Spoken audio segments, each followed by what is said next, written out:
I've been watching a bit of Joe Rogan stuff, and that was the same. Obviously, it's like whatever's topical at the time. So that become very political when he had Trump on, and JD Vance on and whatnot as well. And then when you do it, then the last election he was talking to people like Bernie Sanders and whatnot as well. So same thing. It doesn't mean he's political in any way. He's certainly very opinionated and very strong in his views, but he ends up just talking about what's topical at the time, isn't it? So, which is generally what people want to learn. What's topical? What does somebody think about this and that, and away you go. Well, I think there's definitely, I don't know, I speak on a real societal sort of point of view, which I think is a almost naive way of thinking. I'm really interested in being a fly on the wall for interesting conversations. Yeah. So I try and have interesting conversations for other people to be a fly on the wall for. And I think with these people, like I'm not going to get into name bashing or whatever, but if you look at in general what happened that was advertised to us for this most recent election, there was a lot of like, this person's a bad person, don't, all these things. And I mean, you've got a generation of kids coming up now that know how Facebook marketing works. They're like, this is so transparent to them. So then you go, well, I'm sure they want to know, like, don't tell me who not to vote for. Just who are you? Yeah. We don't really know why we're voting. We're the generation of like absolute soft kids from dad to sons of grandfathers that were extremely hard and allowed these times to be so easy. Because of that, we don't understand the value of the vote as much as what we probably should. And with that, we don't know what we should do with this vote because we don't really understand how the system works. So I think all I'm trying to do is like trying to understand the system myself with these conversations so that people can go, oh, okay, I get the bigger picture and how my vote for whichever person matters. 100%. Yeah, and you're right that both the federal and state election, and everyone, even talk to now, everyone's, I'm so glad it's over because I think everyone just got so sick of that negativity stuff going on. And you're right, people don't buy into it. I think they tune out of it. The amount of people who message me and go, who am I meant to vote for? And I was like, make your own mind up, mate. What's important to you? And they're like, I don't care, just tell me who to vote for. And that's you're right, that's probably the people we're living with at the moment. So, it's good being a local government because we don't get, well, we shouldn't, some people do, but we don't get caught up in some of those more social issues. And we didn't do, well, what's good for Bunbury, that's it. Where obviously when you get at a state level, but in particular more federal level, it becomes a lot more of those social issues which are so divisional. Yeah. Instead of just saying, well, here's my views, it becomes an attack, which is just, I don't think anybody really wants to see. And unfortunately, it just dominated the news for a while, which I've been off socials for a little bit, for a little while, and it's good because I didn't really. Just seeing in the paper was enough for me, mate. But yeah, I heard even just some of the ads on radio and whatnot, and you just get over it a bit. Really, it was just so attacking, which is just pretty disappointing. Imagine if I released ads telling you, the customer, why you shouldn't get your shirts printed over here, or why this workwear specialist over here are bad. Be illegal, right? What is that? Just go back a step. So obviously, you're year 3 in your term as Bunbury Mayor. 3.5 years, yeah. Another election to look forward to in October. Hell yeah, Jake. So yeah, so you're up. We're up, mate. Oh, how exciting! Exciting, yeah, definitely. I suppose a little bit nerve wracking, I guess you could say as well. You never know where you sit, how you sit. So I was not 100% sure what was going to do, but just obviously with family and everything going on. But I will run again. Yeah, brilliant. Just because we've got some really exciting things happening. So. Keen to see how that goes on, but yeah, like you said, in the lead up to that, you got no idea who's going to come out of the woodworks, who's running. As I said, the good thing is it doesn't get caught up in things like the federal election. You're not going to have a smear campaign. Well, you may do, who knows, but it's very unlikely you're going to end up with these real negative smear campaigns. You have a bunch of people who'll put their hand up and say they want to have a crack, and that'll be both for mayor and obviously elected members as well as on the same time. So real good opportunity, and I saw you had Tom on here just recently, and he was talking about trying to get you to run again, Jake. So, dude, he doesn't want me to run. He wants me and 2 other blokes to run all at the same time and figure out how to all get in together. Yeah. That's and look, I think obviously he's been very passionate, and there's I know, and in previous years, there's always a group that sort of run together as well. There's groups of people that run together. I've always stayed away from it because I have nothing against it, but I just say, well, here's similar to what we're talking before. Here's what I think and just because I'm running alongside this person, I'm probably going to disagree with them, and in some ways. I think you kind of need to a little bit. You can have the same sort of fundamental views, but you don't want to be in a situation where you're running with everything they in and then you get in council and then they're going, well, hang on, I helped with your campaign. We should be voting on the same things. It doesn't happen anyway. And you look back on some of those people who've run together previously and got elected, and they couldn't be further than than different now. But obviously that some people choose to do that, and that's fine as well, and they can do. Helps with their campaigning and whatnot. But it'd be very interesting to see. It always is. There's clearly obviously a number of current elected members who'll be up, who'll run again, I'd assume. Yeah. And there'll be some that come out of the works that you weren't expecting, and it all sort of comes and goes very quickly, because they call the election in, say, September, and then it's about a month, and then the election's over and get on with life. I think the people who aren't in and want to be in already are doing bits and pieces now, which you should be doing, I think. Obviously, the people who are in and it's like they're coming up for, re-election or... what's the word when your time is done? Re-election. Yeah, so when you're coming up for re-election, obviously there's the decision as to do I want to go? Is this what I really want to do? And I think they would already be gearing up in such a way. I don't want to say too much, but you're certainly seeing some people who you would expect are probably going to be running again, because they've certainly seemed to be a lot more vocal in recent times, I guess, and a lot more out there, which probably hadn't seen much for a little while. So it certainly is a bit of that goes on, absolutely. People in that position to get going in, because, and as you should, even if you are, even considering it, not if you wanted to, if you were considering it, you would expect now you might start taking a bit more interest in council, coming along, seeing what's going on, being a bit more present around the place, because, you shouldn't just be going, right, I'm going to dive and go in if you don't know that background. You should get a bit of a feel for it, of what's going on, because I know you did it a bit when you were considering, it wasn't last term, it was term before as well. You started coming along to a few council meetings, getting a feel, and I think at the time it wasn't the right timing for you. I can't remember the exact conversation, but...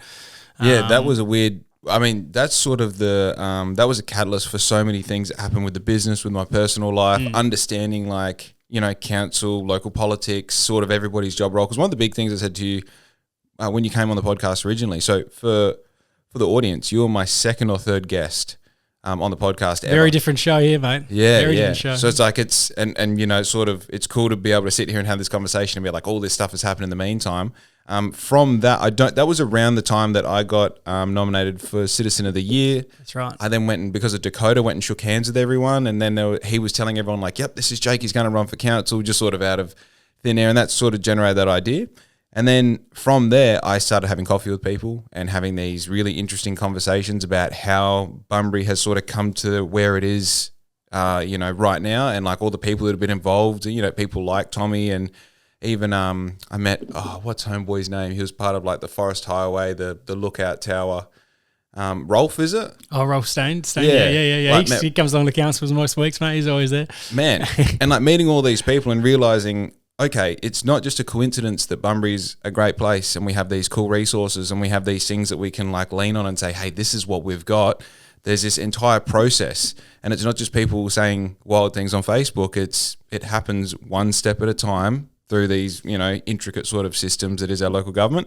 And I think at the time, being so early in business and being so sort of early in maybe my maturity, I guess you could say, I realised there's no place for... I need to get some more runs on the board before I can add real value. Yeah, and I think I remember you came... I remember talking to you after one of the meetings, you came in and you're like, this stuff's gone over my head as well, because you do. You get into it if you don't have a background, and it's probably the opposite story to me. I sort of just went along and got into it because I knew someone was there and they said do, and I was well in over my head early days. It takes you a while to get it, but I remember you coming to a couple of meetings and going, what are you guys talking about here? Because, I've got a background in finance, so the finance stuff's fine, but when you start talking about planning applications and different R codes and things like this, which I had no knowledge about in that regard, it certainly takes on a bit. They've introduced, the Local Government Act's introduced a whole bunch of new legislation now. When you are elected, there's a number of different courses you do as part of your sort of first term anyway. Right. So that certainly helps, which is good. It's interesting, they sort of backed, so even though when I got re-elected as mayor, I had to go back and do those courses, even though I'd been on council for 8 years, so that was good. But look, it needs to be too, as I said, from what I said at the start, it's something that you want to say. It's very easy to go, I want to get involved, I want to make a difference, but until you actually start understanding some of the system and understand the process that it goes through, you can't just go in and say, right, let's do this tomorrow. Well, there's process that needs to go through. I know that frustrates people, and that's where the whole idea about local government doesn't do anything, because you do get caught up in a lot of processes, and it does frustrate me as well, because you sit there and go, this just makes sense. Why aren't we getting on and doing this? Yep. But when you start to work through the webs of government, local government, and then even the integrations between local government and state government and everything else, there's a lot of barriers, and that's where you hear about this. We need to cut bureaucracy, need to cut red tape, because some things do get held up.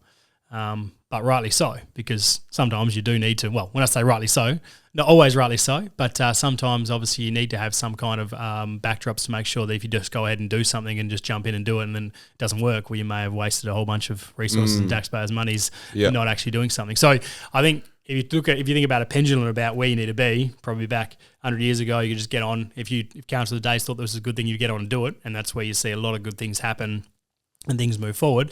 But you also probably ran that risk of things happening that they weren't so good, and that may have been another shires. So trying to then bring in a level of bureaucracy to make sure that, well, how do we tick all the boxes before those go through? But I feel we've probably come too far on the other side now. There's almost too many things to get through. Yeah. Like, you know, and that's where that conversation around red tape and bureaucracy is, that I think you've got so many different layers now where if you really want to push something through, it's got to go through this level and this level and this level. And not saying everything does that. We see it with elections all the time. You come along and there's election promises. Well, they're just done. Basically tomorrow they're saying we're going to do this. Doesn't really actually need any back checks, and away you go. But I feel that we're probably just maybe gone too far the other way, where it definitely is over burdened with just different levels. And we see that a bit with mainly in sort of the planning space. A couple of developers who I've met with, and we're really trying to push their stuff along, and they've been going at their stuff for 2 or 3 years. And had one in the other day, sure they won't mind mentioning because we're going out for advertising very shortly, but out at the Glen Iris side of things, and I'm not sure if you've seen that across from a farmer's market. They want to do a development out there. It's a community centre, really, really exciting stuff. And what it may potentially unlock across the entire Morelands precinct there is huge. Now, they've been going at this for not only in the last few years, but seriously the last few years, but prior to that, they had structure plans over this for a long time. Yeah. I was just caught up with them the other day, and they had to go through another study, which was basically they ticked off every environmental study, but not even a thing that was proven. But there's a group that if you've basically been known as a habitat for a particular type of bird, and then somebody registers that, it has to be reviewed again. So it went through a 6-month process to prove that this wasn't the natural nesting area for this thing. Cost them $60,000 or $70,000 in resources to go through that process. And we haven't, city doesn't have any control over that. The state government has said this is what you need to do. So anyway, fortunately, and touch wood, that's now going to be going back out for advertising as a finished product to say, well, this is what our new structure plan is. The city, and very happy to say that the developer said the city has been great to work with. Mm-hmm. It'll come back for a city tick off, but then it goes back through a state government planning process as well. Now, it's been through that process 2 or 3 times already, been sent back for reviews a number of times. So that's where I just think, you know, we're crying out for housing and things like that at the moment. We've got a development application which has got the pathway to be able to create some of that. It just gets caught up in these processes. Same with the other one out at Chillbrook, which is the other side of Hay Park. Right. You're talking 800 lots available there. Developer, very well-off individual who's done developments all over the state, done very well for himself, been at a loggerheads with the state government department around a part of infrastructure that are required, which he's effectively said, just sell me the site and I'll build the infrastructure. Don't worry about you guys paying for it. I'll do it. I'll just do it. But, you know, again, just going through the levels that whatever it may take. So, you know, we try and get involved and we try and knock on doors, and we feel we're actually getting somewhere with that as well. And we had a pretty good conversation with him just recently. But it's the same thing when I'm talking about just that housing is clearly the number one crisis across all of Australia at the moment. We've got an opportunity here. We almost need to be, and not saying we just remove the rules. So you don't want to just go through and put a development in which clearly doesn't align with what your strategy and goals are. But something that's been going on has previously been approved, but at the time they weren't ready to go. And now it's being reviewed and getting all these things. Oh, so they had like the green light to start. Green light, and then because now there's been some changes, they need some extra infrastructure, which is fine, they'll do. But while that was then going on, there's also, because there's been some changes to the roads out there, main roads said, we actually don't know if we approve this part now and we want to review it. So just another layer of complexity to come in to say, well, again, what are we doing in this space? And what ends up happening is that these are private developers who, generally speaking, a lot of them have got things going on over the place. So if one area seems to be too difficult to deal with, they'll just go over here and And if you talk about opportunities, and people talk about all the time on Bunbury missed out on this and that, and whether or not that is, have we missed those things because there's been too much bureaucracy where you've had other members or other areas who've just said, no, come and do this here, we'll get this done. You know, a lot of people could talk about Busselton, and you know, you look at probably Troy Buswell, who was obviously the member down there for a long time now. Got himself a bit of strife towards the end of his career, but there's no doubt that what he was able to do, he was just a bit of a goer, clearly incredibly persuasive and incredibly influential in the state government, and they got things going down there so quickly and moving, which you he definitely had a big part to play in that for a long time. So that sort of screams that obviously there's like 40 things I want to talk about from that. That was great. Yeah. I think the role that relationships play is huge. 100%. I would say that's everyone says, what's your, because it's interesting when you see, and I'm sure we'll see it again at this next, depending who puts their hand up to run, but I'm sure you'll see a bit of it during any election. But in local government, when you see someone running for council or mayor and saying, I'm going to do this, and if I get elected, I'll do this, well, there's actually very little you can do. You're one vote. We're going to be down to 9 councillors at the next election. Where are we at the moment? 11? Yeah. So we had 12 plus 1, so 12 plus the mayor. They've reduced to 10 plus the mayor, and the next election will be 8 plus the mayor, and that was enforced by the state government across most local governments. And that's based around population? Yep. Right. Yeah. So Gary Brennan, the former mayor, he tried to voluntarily reduce it. He thought it would work better. I remember I actually voted against it at the time. How do you feel about it now? I've told him previously, I was like, I think you were right in that space. And he always says, no, I never hold grudges, mate. But he tried to do it twice. And I think that once I see it, I think it's definitely got a lot of benefits. I can see some of my reasons for voting against at the time was because we did have a pretty diverse council, which I think is very important to make sure we do have those 100%. The different views. I think sometimes when you have a bigger council, though, you can be in a situation where you end up getting bogged down because you may have, if you have a smaller council, you generally can be more efficient. Oh, because you're making decisions quicker. Well, I think you're making decisions quicker. You're working as a group. That's the view. So, and to be honest, I could be persuaded either way on this. And I think in a lot of things, I reckon I'm probably one of the most unopinionated mayors you both see because I can see both sides. But I certainly think if you have a small council, if it's an efficient council, and I compare it to committees, and you see some local sporting groups or community groups running, and they've got these committees who they got a real small group, but they're goers, and they get so many things done. And the more people that get involved, sometimes it creates more roadblocks because you have somebody get along and say, oh, hang on, we got to do this. Similar to talking about red tape. Someone says, well, we can't just go and do that because we haven't done this or done this and done this, and all of a sudden it might stifle things. But on the counteract, you might have a small committee and all of a sudden you've got 9 people. If you got maybe 2 or 3 people there for the wrong reason, for example, or just have a different view or have a very strong view, which is hard to reason with, all of a sudden you have 1 or 2 people go and leave. Those 2 or 3 people could be pretty influential in making decisions for your city. So I think it's the same on the micro with a business. You don't want 4 owners. No. You want one. Yep. You just want one and be able to make a decision. And when you need to pivot, you pivot. When you need to move, you move. Yep. And if that one person's very good, that's good. But then one person doesn't go good, and that's probably where it comes to that committee level. If it's a smaller group, and all of a sudden you do get people who maybe they're not for the right reasons, and that's where you start moving. The smaller the committee, the more issue it becomes. Similar in you look at foreign governments, as you get down to a dictatorship. Well, all of a sudden it doesn't work that well if you have one person who thinks that this is control. If you had one person who was the absolute bee's knees and did everything correctly, I mean, it would work really well, wouldn't it? And they did the things that people agree with, but that's the problem, is that obviously there's always, and we talk about those most things, pretty straightforward. Everyone agrees it's a good idea, let's get on and do it. But quite often you get to a point which there might be conflicting views. Now, obviously the smaller committee making those decisions, they're going to go, well, we power ahead with what we want to do. Again, if that's in the best interest, well, sometimes you just got to get on and do that. But if you don't maybe have that wider committee, then obviously that's where it gets into not seeing every view that you need to, which is why it's very important to continue. But regardless, it's outside our decision making now as well. We will have 8 elected members plus the mayor. So, and it all comes down to like 14,000 votes or something. We get less than that, I reckon. So we get 30% of our mayoral election. They'll probably get up to 33 to 35, so over a third. And what do we got? Almost 30,000 voters. So 10,000 votes, mate. And so interesting, I'd very much weaved away from that one, mate. But we were talking about that sort of relationships, and I sort of indicated, so you'll get on there, a mayor or elected member will say, right, we're going to do this, and I'm going to do this, and whatever it may be. But instead you're not going to get anything done unless you build a strong relationship, and that's what you need to do, and that's what we started on, and that's a relationship with your elected members, because you got to have the trust and faith with them to be able to have, hey, I think this is a good idea, and we might not always see eye to eye, but we need to go with that. And you need their support. And of course, anything we're going to put up as an elected member or as an elected member group, you're going to need those people's support to support you. And then, of course, you need to build your relationships with state government, with federal government, and the greater Bunbury, because we often are going to make decisions, and we made lots of decisions, and sometimes some of those decisions are unpopular.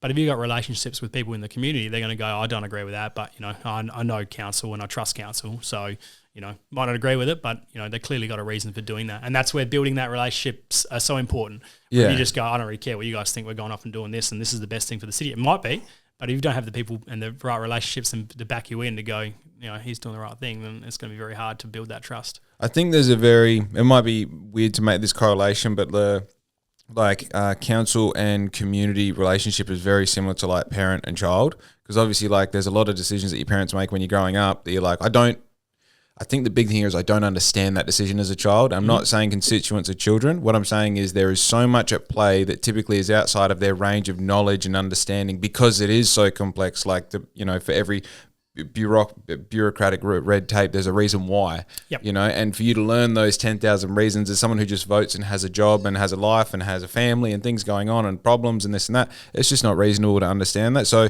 I think that there is definitely this like, okay, you have to make 100 decisions, and there's this one decision that I'm really invested in that I really want to go this way, and it didn't go this way. But I also understand that the other 99 decisions that I'm not going to have anything to do with, maybe 2 or 3 of them, I can see that you're doing the overall right thing. And that's what that relationship that you're talking about is, I think. Yeah.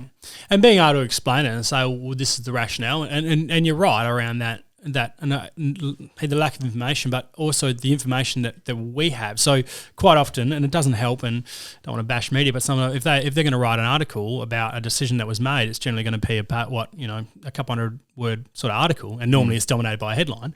Now there's no background to that around. So every agenda we have, we got agenda tonight, it'd be a 100-page agenda. In that agenda, every single decision items, there might be 20 items on there, has an appendix to it, which might be a 200-page appendix. Like most of our agendas will be 1,000 pages plus. So 1,000 pages plus, bit of a word. Yeah. But all those will have so much background information and the reasons why our executive staff, who are our trained professional staff who we hire to make decisions, and that either that's in planning or in a community engagement, whatever this is their decision. Now, again, that's based on all their research. They make a recommendation to us, and as councillors, we either say we agree with that, we don't agree with that. So when we end up with someone who comes along and says, I don't think that's a very good recommendation, I'm going to go against it. Now, don't get me wrong, those people I'm sure they have done all their research as well, but they've got a differing view to that stuff. They present, and then council has to consider those views, the community's views, their own personal views and what they understand about whatever issue it may be, and make a decision. And all that goes into a decision-making process, and then you have a situation where it says, right, council agrees to stop this. And that might be, and then you're just flicking through and going, oh, that doesn't sound very good, especially with social media. It's so easy to see stuff. Oh, that's a stupid decision. Keep moving on. Notwithstanding that we've probably had 2 or 3 briefings on that subject. We've got a significant amount of agenda papers. So, and that's where it gets, and that's where if somebody asks you, oh, why did this happen? And, unless, and generally I would feel that you got to be able to say, well, here's my rationale reasons. And you don't have to agree with them, but here's why. And quite often people go, oh yeah, that makes sense. They might still say, oh, I don't agree with it, but you hope they're able to go, oh, I understand why you voted that way. And I think people sometimes just want to know that there was actually a reason. Yeah.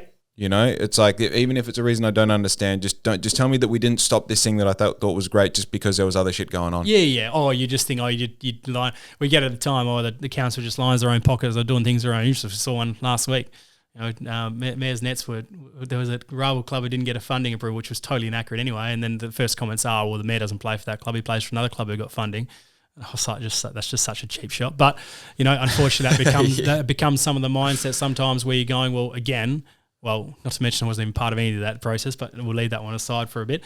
But it's just that, you see a headline and away you go, where you just hope most people, and to be honest, most people were good, and even a number of members of that club messaged me and said this is totally inaccurate, but that's fine. It's just how it is, where you start saying, well, that you got to realise what we are doing, and we're doing that. There's no doubt when you talk about that relationship between council and community, there is no doubt that community, not going to say distrust, but certainly that level of trust and that level of support for council and any government across either state level, federal level, and it's probably happening more across the world, is this seems to be this more and more lack of trust and feeling for I think government. There's 2 realities. There's social reality and then there's actual reality.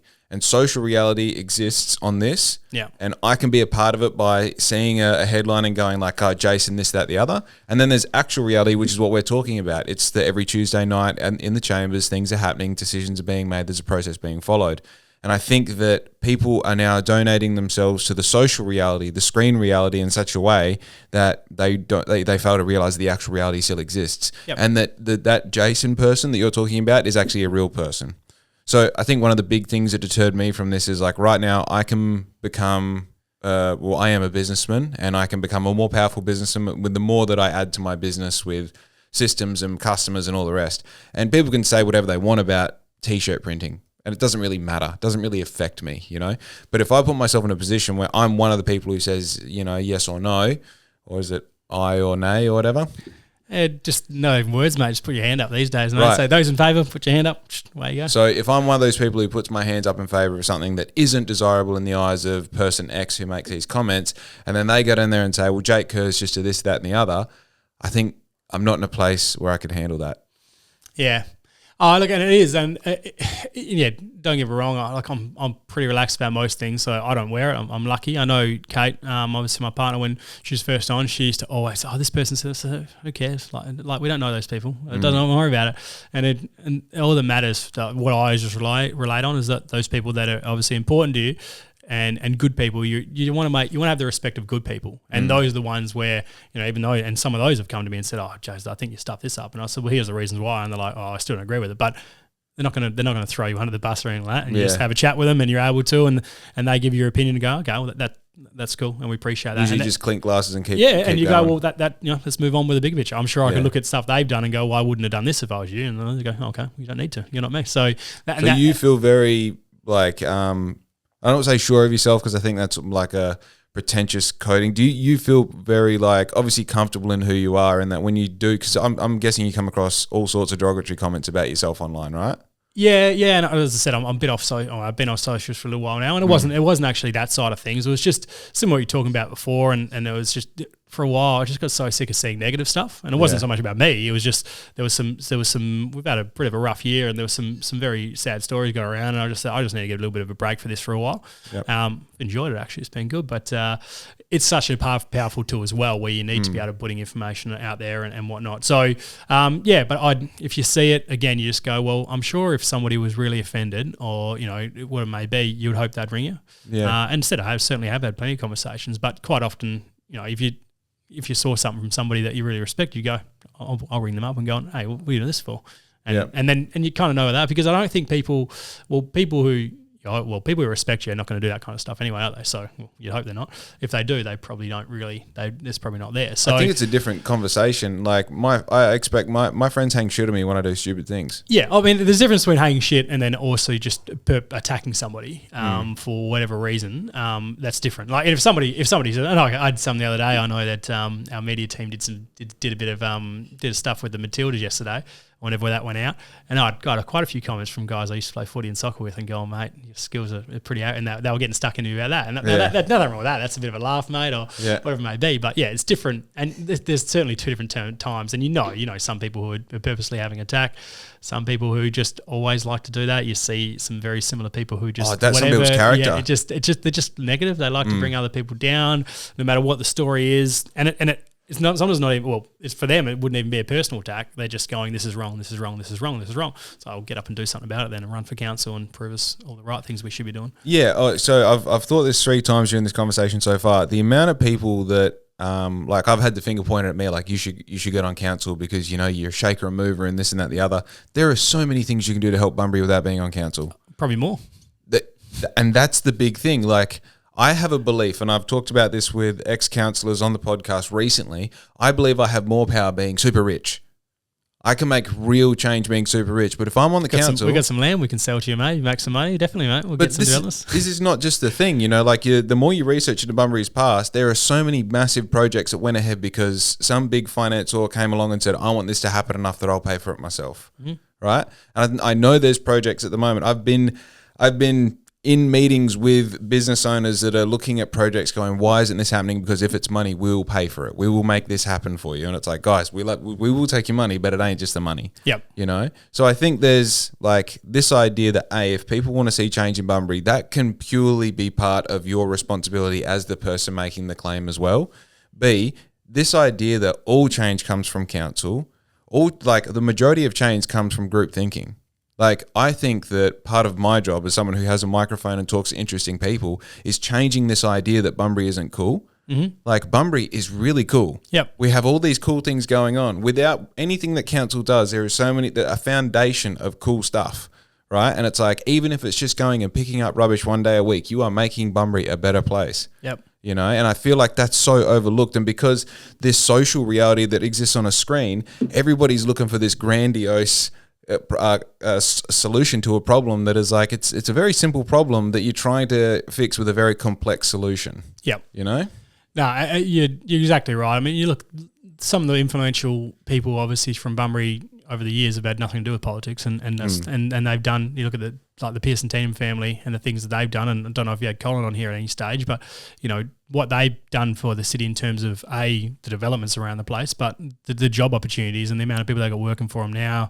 The Walsh family's obviously from Busselton, but what they've done with V&B Walsh and out there, and those employment opportunities that they've created just from the hard work, obviously the Giarchi family and what they've done over many, many years, and there's hundreds of examples, and families who have actually got in, hardworking families have created, you call them empires, and some people might be jealous of that in some ways, but they've done that from hard work and then created incredible opportunities for people to come and get jobs and careers and lives here. And that's where we're at now. We've had a lot of those big careers built in that sort of probably mining, construction, building industry. I think we're at that situation now where we have a lot more things. What is the next step? And you're obviously now working in this creative space. That's clearly a big future sort of thing where it's changing all over the world. Is that the next projection where that's moving to as well? There's obviously things going on with the hospital in that really advanced medical sort of places now. So what does that next step look like? And that's going to be the next influential people for the next sort of 100 years, is people who are actually getting into industries and creating an industry here in Bunbury where they'll create huge wealth for themselves, and they deserve that if they're going to go on and do good things, but opportunities for people to take on careers and build their lifestyle as well. I think this is a very uncooked idea. It's just sort of been resonating with me the past week or so. I think the future of employees is vested interest.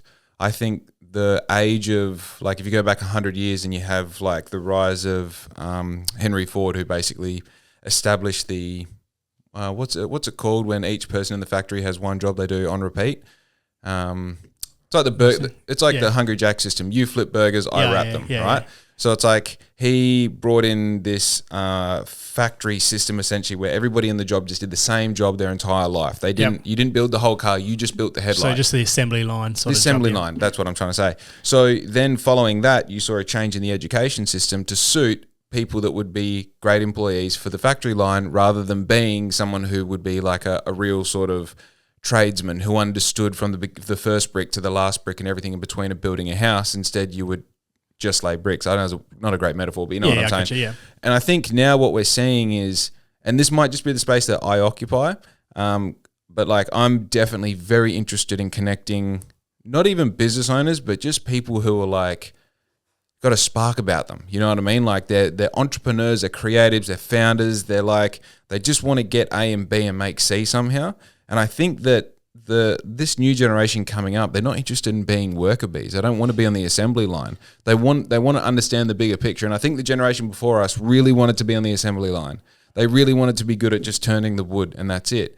So I feel like, when I squint my eyes and look to what does the next 10 and 20 years looks like, I think it's people having a lot more vested interest in their jobs, because there is such a high attention, or sort of like there's a heightened sense of feeling that people want to actually have quality of life rather than just like making $100,000 a year and maybe owning a house. It's like people are so much more dialed into their health and having healthy like relationships and community and belonging.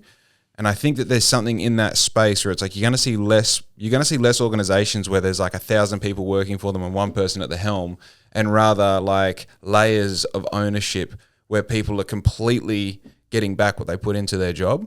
And as a business owner, I think like if I could snap my fingers and have 5 really valuable people in my business, I would for sure give them shares and say, yeah, the better we do, the better we do. Yep. Rather than the better we do, the better I do in owning all the company. Yeah.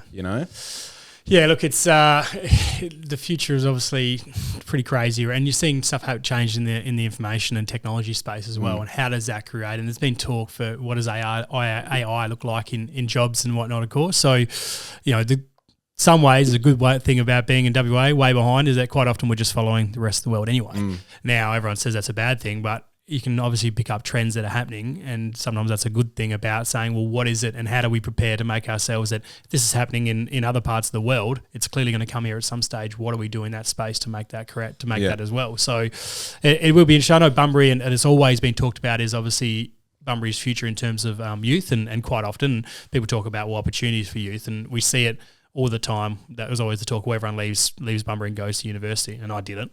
And everyone says, well, that was for opportunities. For me, it's not opportunities, and I always stand by this. You just leave Bunbury because you wanted to get away from a family, do something different, and go to Perth for a while. Which is a human thing, by the way. Yeah, of course it is. It's going to happen everywhere. So now how that continues to change, because when I went to school, it was like, 85% of people were doing TE and going into university. Yeah, I saw this, and I went to a private school, mind you, and hardly ever went anyway. Though it was a different time. Well, when I say that, I had no idea what I wanted to do, and just went to university, studied commerce because everyone else was doing that, and that seemed like the cool thing to do. But I know when I heard recently, cool thing to do was study commerce. No, I would just go to university, just go there. Brother, you and me are different people. Yeah, man.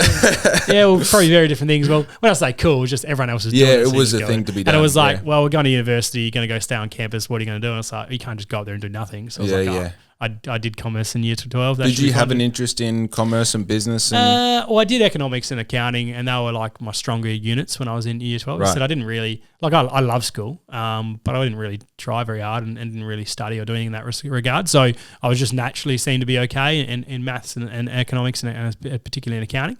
So when you went to that, I'll just continue down that path. Yeah. And year 1 of university was pretty much just doing year 12 economics and accounting again. So I hardly ever went anyway. It was just good. We had a place up there with my brother and a mate, and we set up Super Pong. I'll have to show you the Super Pong video, mate. See what you think of our creative tech video back from 15 years ago, mate. Yeah, let's go. Yeah, it was a modified beer pong game, but we had league nights. We had a full league set up, mate. It was some good times up there. Unreal. So, this is uni life stuff. Uni lifestyle, yes, and that's what everyone was doing.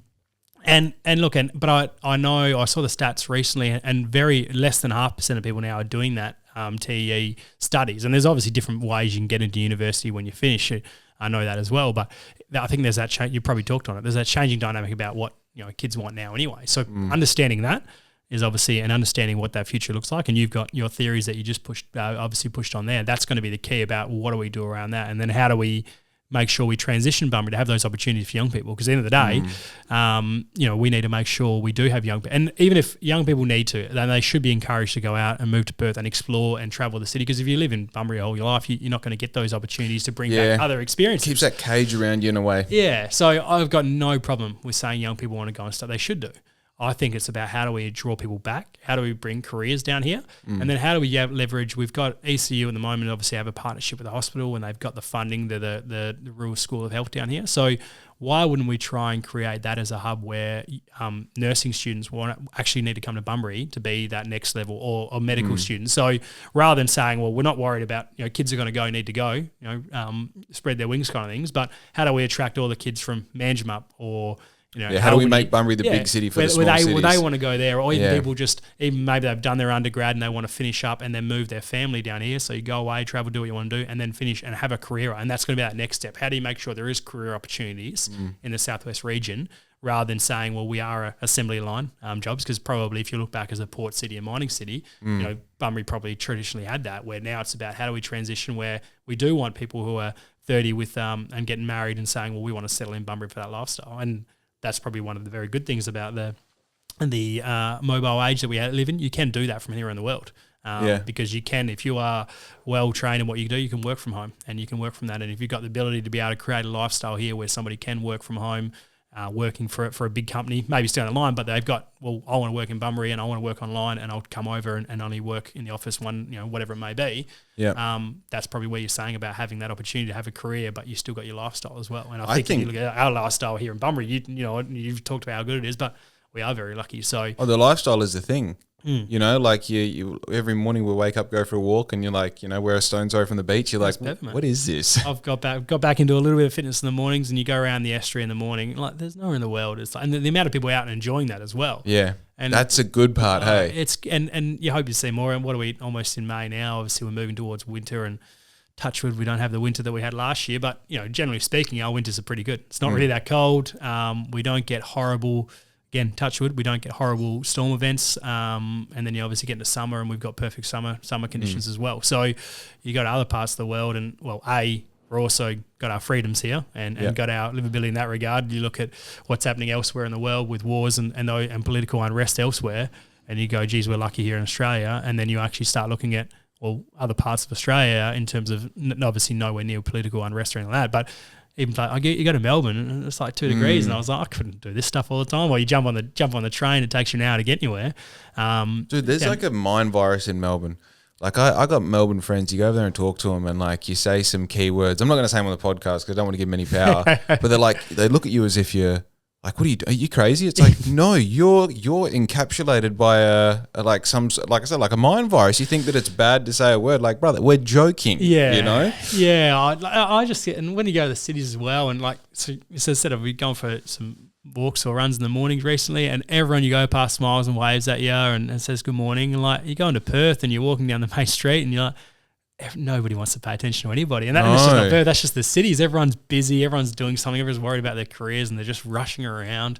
Down here, mate, you're on Bunbury time, you're right, everyone's friendly. I got a question for you. So I have a lot of conversations about what the nature of Bunbury is. So Bunbury has many perceptions of being a tourist town, a mining town, a retiring town, a family town.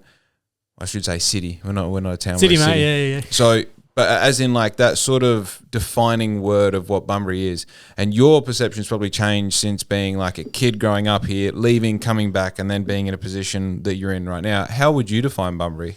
It's interesting to talk about town because I've used it a few times to actually clarify that, and I've sort of said, well, if I was to describe Bunbury to the outside, I'd say it's actually a country town. It's a city with a country town feel about it. Like it's got all those things. It's got all that country feel where everybody does know each other. Everybody does know each other, I should say, and sometimes that's good or bad. You bump into somebody, which is so good where if you need something done, you just go, I'll ring Joe Blogs, he'll sort you out, or I need some shirts done. Right, speak to this person. So everybody's got connections. Everybody's connected. As I said, sometimes that's bad because you say something wrong, which is why you should never say anything wrong to anybody in Bunbury because they'll find out about it very quickly. Spread like wildfire. Yeah. But it's got that feel, so everybody is connected, but we still are a city. So, as opposed to a country town down in Mandurah, up at Pemberton, where, it is that, but then if you want to go anywhere, well, you got to go out and you got to go drive a few hours to get it. We've still got what we need down here. We've got the services. We've obviously got government agencies. We've got some pretty premier facilities hosting some pretty big events coming up. So we're this country town with a city feel. We're a city with a country feel. Yeah. We'll get there eventually, Joe. Yeah. That's not going to be the intro bit, I'm sure. That'll be the title, all right? So we got that. But I think, and I talked about earlier about opportunity, I think we're on this bit of a brink now where within sort of half an hour where we are, we have all those things you talked about. Obviously, the port is a major player, and what happens in that space is going to shape Bunbury's future. There's no doubt about it. Yep. They've been talking for years, and I reckon I've been on council for 12 years, and they've been talking about what the future of the port is, and they've had a few different master plans, but whatever that determination is, and obviously state government and federal government, they've talked about roll on, roll off, and that's all sort of seems to be happening quite now. And they've talked about defence. Right now, they're talking about wind turbines. Whatever it is going to be a significant investment in that space, which is going to be career opportunities and significant economic investment. It's the biggest landholding port in Australia. Huge opportunity. So, oh wow, yeah. Actually, when you think about it, like between the cut and Berth 1, really. Yep. There is a substantial amount of land that nothing's going on with. No, and it's all theirs where at one stage they're building back, if they need to build back into it, because Kwinana now they're looking at building their port back out in the, and the cost for that is just mind-boggling. What, into the water? Yeah, so just trying to, because they don't have so they made their commitment to do some of the works down there, which Bunbury thought they were going to get, and it's just they're going to go, well, the only way we can expand our ports is our berths is obviously build outwards and redo it all there. So right, yeah, where Bunbury can come inwards, they've obviously then got all the land to do whatever infrastructure they need on land, or whether they need to bring the berths inwards. So amazing opportunity, huge cost, but the opportunity there over the next 50 years, that in my mind will be the leader. And that's hence where that road's going out to obviously to the new site out there to that's on land back. Yeah, to where Turkey Point is past the railway, they're building that bridge out there. That's the whole point is to get. So right now, the only way to get out to Turkey Point, which is obviously that old bunky. Which is a very sort of popular spot and hopefully be a lot more popular, but you have to go through Port Land. So the whole point is that we need to get the public out of this area because it is Port Land, so we can do our future modelling. So whatever happens in that space, and I don't know what that'll look like, but when you say get the public out of that area, what does that mean?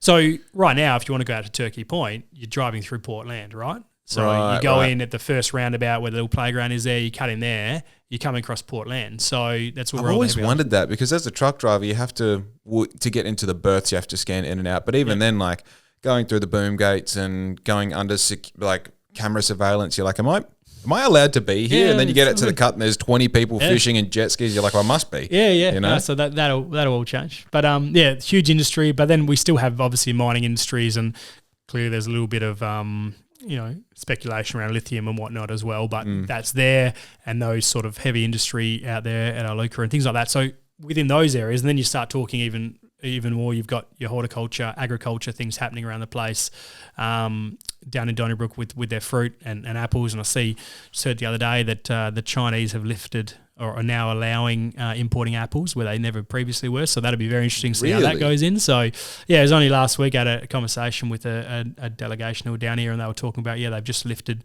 Previously they couldn't import apples for some reasons, but I think that obviously the whole world economy and trade economy is changing pretty rapidly now with America and some changes going on over there. So what that creates. So that's back to that thing about what is Bunbury. Where we are sitting right now, within half an hour's drive, is basically every industry anyway. So like we can be anything we want to be. Yep. And what I think Bunbury needs to be is we need to be the centre for that. We don't need to compete with all these things. We don't need to compete about Busselton. Busselton's always going to have this very strong tourism, and especially holiday tourism in terms of school holidays, because, you've got all those camps along the waterfront anyway. They've clearly got a lot of holiday homes down there. I think over 30% of their rate notices get shipped outside, which is interesting. Really? Yeah, so that's always going to be a different thing. What's the population of Busselton, do you know? Similar to us, about 30,000. But they've got huge land, obviously, between Busselton. So that's 30,000 without any crazy surrounding suburbs, though. Yeah, really, like they got between, so Busselton and Dunsborough is all part of the Busselton local government. Okay. So quite a big area through there, including Vass and things like that. So that's Vass. Oh, that doubles down on my point. It's like you've got... if you said it was Busselton plus, Margaret River, you say that Bunbury has 30, but realistically, we've got like 100. The greater Bunbury area, and the greater Bunbury area is about 110, which includes Harvey, Dardanup, and Capel. Right. Should know those pretty quickly. But when you're talking about what we talk about as almost the urban population, which when you exclude sort of Capel itself, sort of out of Dardanup and those kind of things, but just look at the urban area, so being Australind, Eaton and Dalyellup, you're probably talking near on 90,000. Yep. Basically within 10 kilometres of where we're sitting here. Well, so, I just think that you can start at Dalyellup, beach area, and you can drive all the way through Withers, South Bunbury, along the Ocean Drive, come all the way past the Forum, keep going. Well, even if you don't go to the Forum, if you go that road that you're talking about where they're building the bridge, go all the way out to Australind, you can consistently see houses the whole way. Yep. There's no real break and everything. Like you go Capel, you got to spend some time on the highway. If you go to Harvey, you got to spend some time on the So I think that Australind to Dalyellup sort of catchment being 90,000 people compared to Busselton to Dunsborough is 30,000. That's bananas. Yeah. Crazy. And then you look, but they've obviously their expansion, they've got a huge amount of greenfield sites there, which we don't. So that'll probably be, and when I say 30,000, it may well be higher than that now, because I think that was a few years ago. But yeah, no, you're right. It's everything inside the outer ring road, the new outer ring road should be considered, and probably get in trouble for this, but I've been starting to say it more and more publicly now. It does need to be one local government area. I'm not saying it becomes Bunbury, but yeah. Even I found out the other day, I think it was on the pod, about the Southwest Sports Centre costs a certain amount per year, and the majority of the users are people coming from Dalyellup. Yeah, not majority, but over a third for Dalyellup residents. So $2 million operating costs near on for the run of that facility, mainly for the pool because of expensive pool. Yep. But yeah, all come from Dalyellup. So yeah, and we've spoken to Capel about that, and the same with and this is where it's very difficult as a city. We've got the sports centre, the entertainment centre, the art gallery. The museum, they're regional facilities, but our ratepayers, or our 30,000 people, will pick up the cost of that to run the cost for 100,000 people. So it's very difficult. They have this grant allocation, which the federal government pay for, and it goes based on each shire and what you provide. So we get a bit out of that, but the percentage that's considered for regional facilities is very little. So in fact, we get less than our neighbouring shires through that grant process, because they do have a lot of unsealed roads they need to do. So the unsealed road compartment, and something like Harvey is a big area space, so they actually get a much higher grant than we do because of some of the wider area there are. Right. But yeah, we supply those facilities. And it just doesn't make sense. And to have, so there's 139 local governments in WA. Yep. It's just too many. Is there a process where they could amalgamate? Yeah, so it will. John Kerry is the Minister of Local Government. I spoke to him about it when he was Minister of Local Government. He's no longer anymore. And he goes, oh, yeah, it just makes perfect sense, especially Bunbury. And I said, well, it needs to be a state government direction. He goes, yeah, it's not on our agenda because they say it's political turmoil because it's caused issues previously. John Castrilli tried to do it. And he's got an interesting story and he'd be an interesting person to get on here and have a chat. John Castrilli's like 2 terms ago though, isn't he? So he was a member for Bunbury. He was a mayor, but he was minister for local government. So yeah, but also, was he not before Homegirl? What's her name? It's just been replaced by Ben Small. Nola. No, state. John was at the state level. Okay. Yeah. Right. So he was state level local government minister. So he had he reviewed some of the boundary changes, and he's got an interesting story. And I probably can't say much in his part, but he was talking about basically had 2 Perth shires who were talking about amalgamation, and he was keen to go through, and he said they went through the process and it all stacked up and got to the 11th hour, and one of them said, no, we don't want to do this anymore, and that put the end of the whole thing. So interesting. He said he's made some changes, which if it ever looks in again, it can be much easier. Yep. But, again, if you're talking, and there's some areas where, yeah, it definitely would be a political nightmare because you have different, and if you're looking at some of those sort of rural shires out in the wheat belt and whatnot, like there might be 5,000 people over the space of crazy 100,000 acres kind of thing. So even more, like it just creates 100 when you start doing it. So huge things, which is where you're trying to say, well, they need to amalgamate. Well, one of them might actually be an urban centre and the rest of it's rural. So I get those and how you navigate that. But in our particular area, like as I said, right now we're sitting within 5 minutes drive of where we are. We've got, 4 administration buildings, 40 councillors, a whole bunch of obviously directors and whatever it may be, and different services which do sort of the same thing. So there has been a direction to try and look at what we do collaboratively anyway, and some of that's happening, but quite often we sit in these meetings and we have some great ideas, but then you get back and you worry about your constituents. You just go, back to you. So but surely the idea would be that if we've got 4 situations that are all doing generally the same thing, that putting them all under one banner and one roof would only optimise the results. Yep. And results, but also around decision making. And we've spoken to Capel about it and saying, well, where we've got our current facility, obviously your daily up users are reason. We need to look at how we can leverage that and saying effectively we should be writing you a check and going writing you an invoice and saying here's 500,000.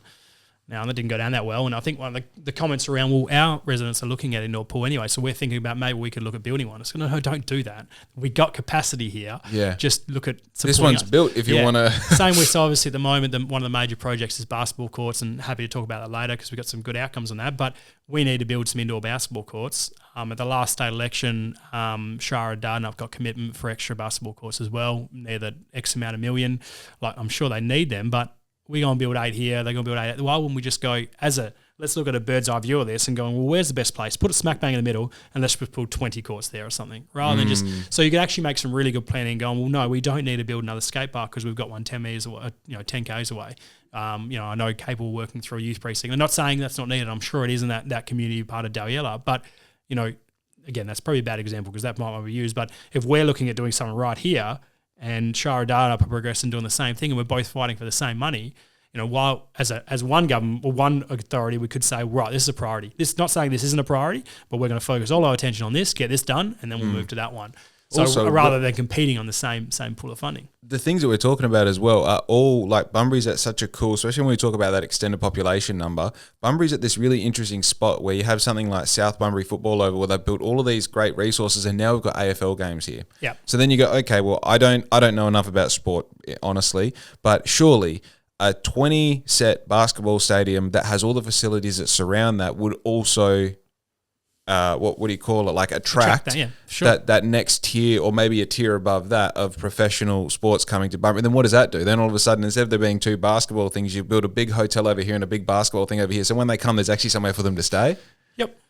See, in paper, it works really well, isn't it? So it's just, but it's that and I get it too, because people go, oh, you're going to do that, people are going to lose their jobs, whatever it may be, but it's not going to happen tomorrow. But we need to transition to start working. And I had a look, and I need to probably look into it more. But so Jeff Kennett, when he was in over obviously at Victoria, and he said, this is what we're doing. And he just forced amalgamation, right? And said, this is what we're doing over the next 5 years. We are going to go from X amount of councils down to this. And that was a lot of inner suburb stuff as well, and said, you're done.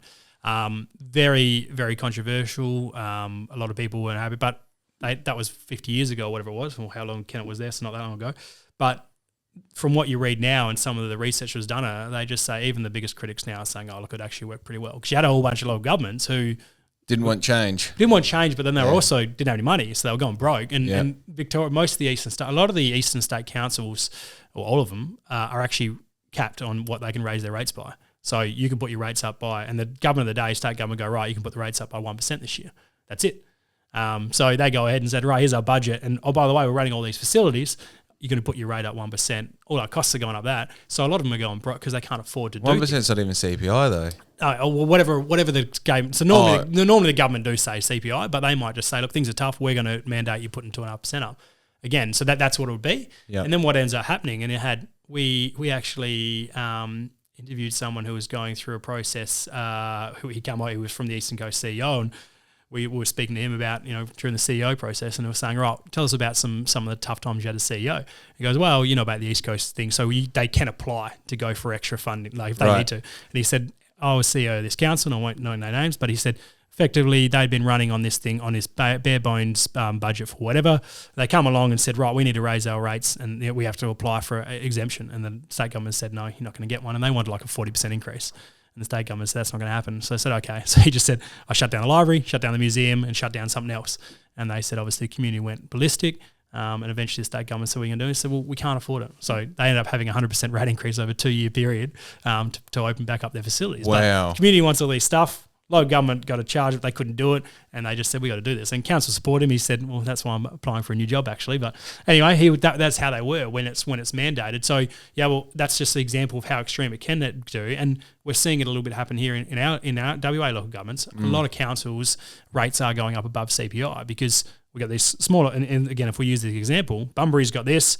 We want all our ratepayers want certain things, and that's fine. And so do Capel's residents, and so do Harvey's residents, and they're actually seeing things happen over there and going, oh, Bunbury's got this, we want this. Or where our ratepayers are going, oh, Harvey just built a new thing on their foreshore, we want one of those. Yep. Again, not looking at the overarching picture, and all of a sudden, as we have more and more demands, limited resources, and the only way to either not match those demands, which means we can do that, or you raise your rates. And we've seen that over the last couple of years, the rates are going up. So I think the only way that we could be feasible in the long term is actually going, we need to amalgamate all of these. And yeah, well, I mean, you got Project A that's happening here and Project B happening over there that's worth the same amount of money, say it's $10 million each. It'd be great if you're all under the same banner. Instead of fighting for 10, you could agree on 15 for one, and then hopefully 15 for something else that sort of supports it rather than just mimicking it.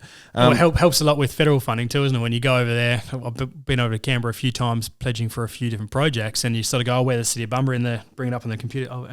Greater Bunbury, by the way, 100,000 people, not 30,000 people. Yeah, you really true. And obviously a local member clearly gets that when it's Forest, which goes the whole way down anyway. But then so how does that work if you have someone who represents Forest, and then within Forest you've got bloody 20 different shires and councils and crazy? Yeah, interesting. But because then you start talking about the Southwest, and that's always our pitch when we go to federal, and we normally do that in line with Bustleton, and we haven't done it for a while. What we used to was go, well, we're here on behalf of the Southwest, and now we're talking 300,000 people from sort of Pinjarra all the way through to Margaret River. We're going, well, we're actually 300,000 people. So over you guys in the feds need to understand. And of course, WA members get it, and clearly our local member gets it.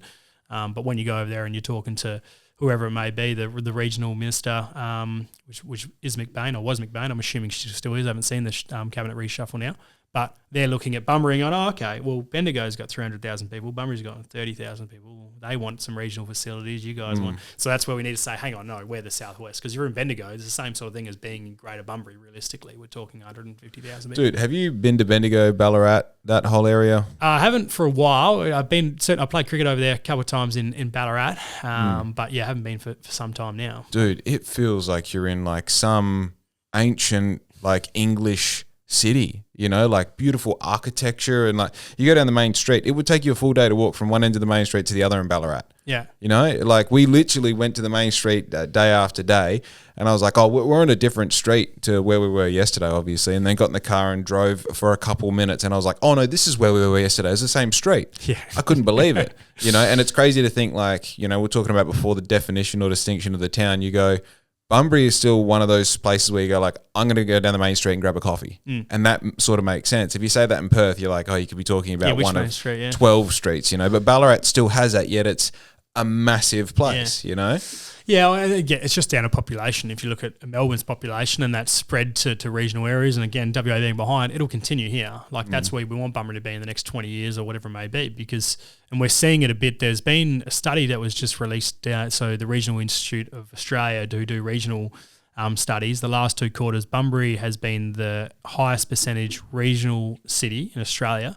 It's Australia-wide of people moving from capital cities to a regional city. Really? So there's been this trend over the last sort of pretty much since COVID, but even prior to that, of people moving out of capital cities. So they measure people moving to capital cities and people moving out. And the trend's been moving away from capital cities. So moving from Perth to regions. That's why this house is worth like $50,000 more than what it was in 6 months ago. Yeah, yep. Like so it's huge, and Bunbury is the national leader in that space because, well, clearly that's just happening across the road. But yeah, so hopefully that'll continue to be a thing here. Sorry, I interrupted you before. I think you wanted to ask something. I've got two major things that I want to touch on. First one is this sort of argument that I have with guests on the podcast about the nature of the job of council, right? So I believe that I'll sort of preface it with this.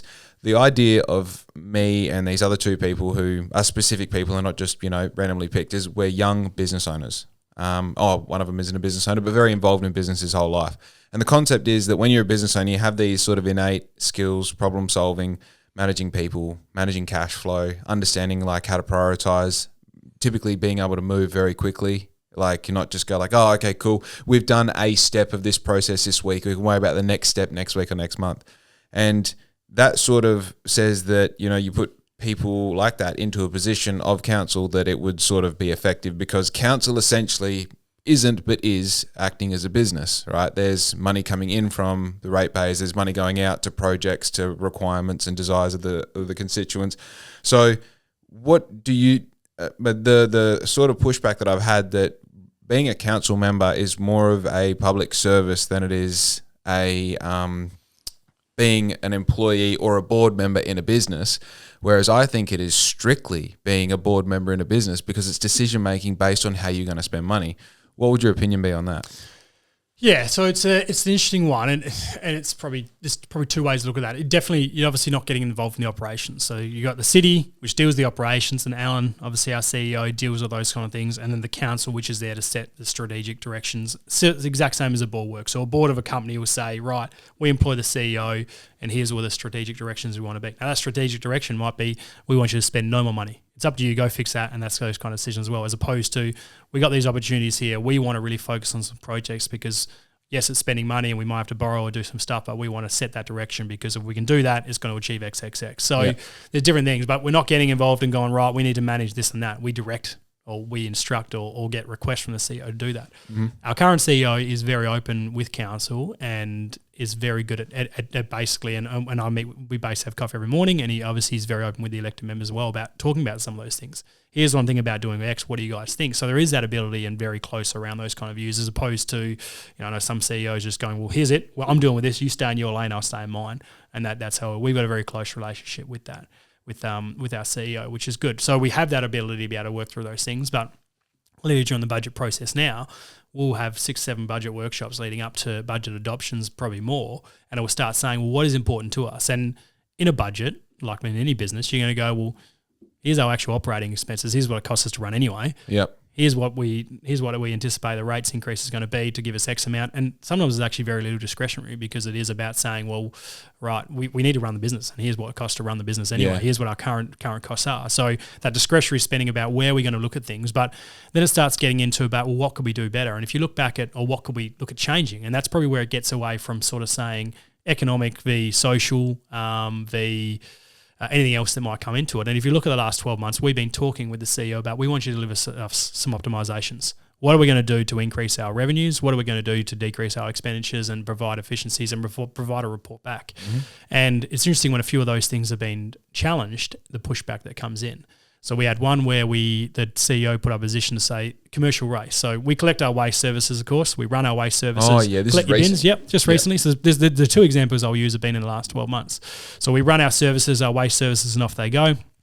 There was a bit of study done in our commercial waste servicing. What we are charging as opposed to what it costs was nowhere in the ballpark. We're losing money in that service. Yep. So, and not only obviously from operational point of view, but that service is still a manual service a lot of the time because the trucks are different. You got to go into the back laneways, pick them up and what they may do. So there was a position put to council to go, we think we should move out of this. There's 5 private operators who offer this service anyway. We're competing against them.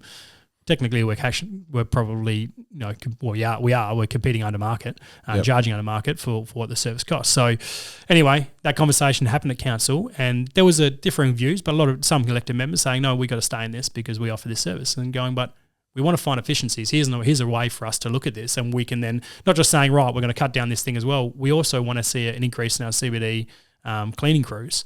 What is being proposed here is that we're going to remove our way out of this service, but these employees are going to be focusing on this. You're taking away from this and putting them over there. So we won't save money as such, but we've got a problem over here. We want to fix it, but here's a way we can fund it. Now, there were some different elected members, different views, and then the wider community. I was getting, we had a couple of things, and I got some pretty strong views about people who thought it was a horrible decision and you should be doing this and that. But we're saying, well, if we charge what we're meant to be charging, we're actually, so that's what we've done. So we basically did a 12-month period where we say we're going to transition out of it. But for that 12 months, we're going to move into what it should be charging us anyway. And we're finding a lot of people who are saying, oh, Cleanaway can pick it up for half the price, or these guys can pick it up for half the price anyway. So it's a lie in that. So there was one example. I'm just saying that, but it still comes at a cost. And the other one was a lot more public, was we talked about the Withers Library. So another thing where we said, here's costing X amount. It's a service that we run. Now, we were obviously trying to find a solution, which we had a position from Food Bank to come along and look at that facility. Now, there wasn't a plan to close the library, and in hindsight's a marvellous thing. We really should have said, look, the decision should have been that we continue to work with Food Bank about a solution out there, because the whole plan was to go, well, Food Bank can go in here, we can still have a library services which offers what you guys are wanting to have, but it might be run by Food Bank or one from a different group, and run in a better solution. Because what we're hearing out there is nobody likes what the service is doing right now. It's a limited service. Nobody's happy with it. The numbers are down.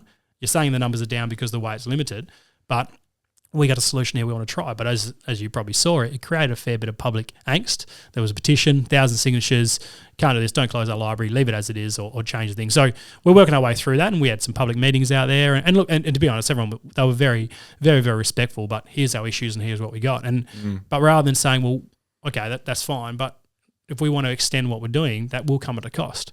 And we will need to do this, and we're actually considering a council. We haven't made the final call on it yet, but we've considered putting some more resources into increasing the services back out there again to just manage how we're going to do that. Now, I think there was a great opportunity there to find some kind, and there may still may be some, but we did have a third party through Food Bank who could have been part of that process, which could have still run a service, or we could have even leveraged that to go, because we had a state member come along and said this service is important. Well, if you're going to fund Food Bank, which I don't even know what commitments they've made anyway, by the way, we want extra funding to build a brand new library out here, and we want you to run these services. But regardless, because they've become this little bit of worrying, and that we talked about earlier, lack of trust for council, and they don't feel a thing, it just sort of all just got put. And Food Bank pulled out anyway. They realised there was a bit of unrest out there. They said, we don't want to do this anymore. Yeah, you don't want to be the champion of the thing people don't want. Yeah, but it probably just highlights again where we're trying to say, well, okay, let's find some efficiencies here and let's do this. And same with anything we look at. No matter what service we reviewed at the city and said, right, we're going to look at reducing this, somebody wouldn't be happy. Yeah. Now, that might be one person who uses it, might be 100. At some stage, we've got to make that decision.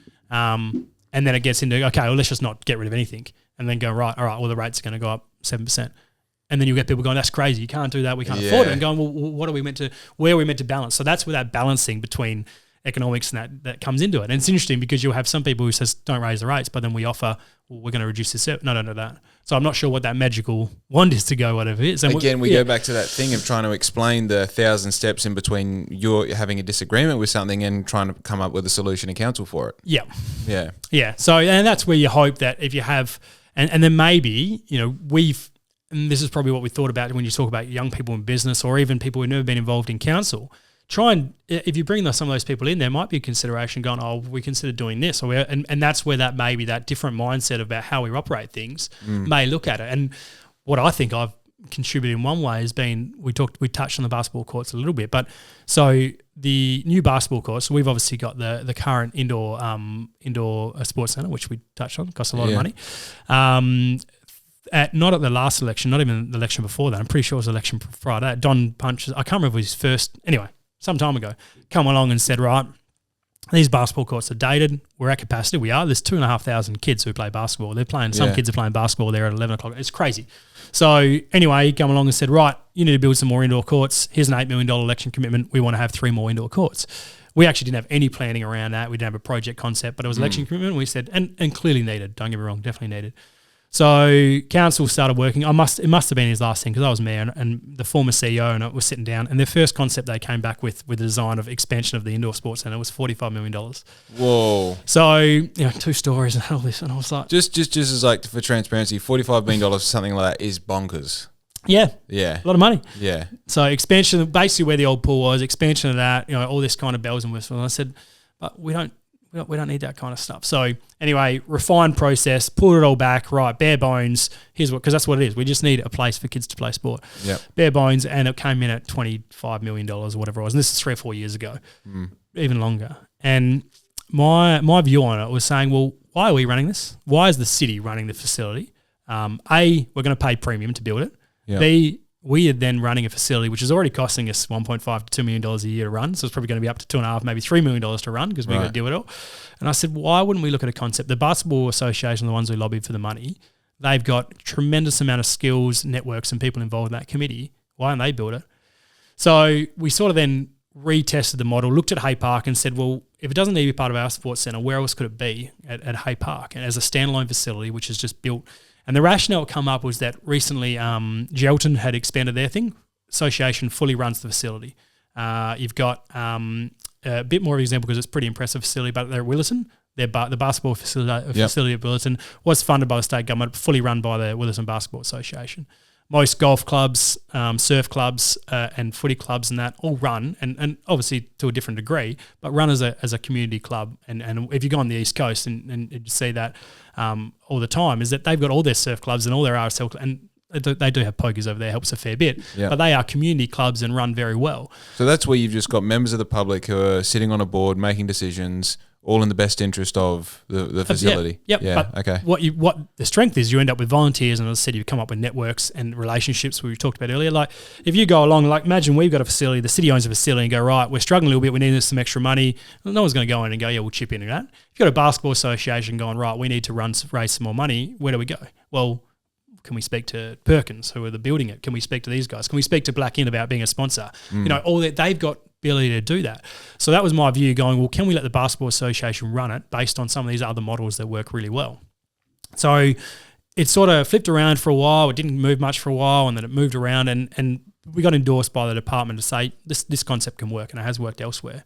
So over probably the last 12 months has been working with the city, not to say just handballing is not a problem anymore. We'll work with you guys, but when it gets to building it, and because the capital cost is one thing, but then running the thing afterwards is another thing. Yeah. So, because again, my view is that if we're running it, we've got our X amount of local government employees paid at a higher rate, plus the different things, like we would have to have X amount of people working, X amount of different what it may be, and this and that, and if something changes, so where if you've got an organisation running it, they could have a manager and a few employees, and the rest of it's just volunteer time. Yep. You can't pay for that kind of stuff. Like you can't get that value. Plus you can go, put up Black Ink, it's going to go the Black Ink Stadium and charges X amount of years to run it. No one's going to sponsor a city project, but they'll sponsor an association.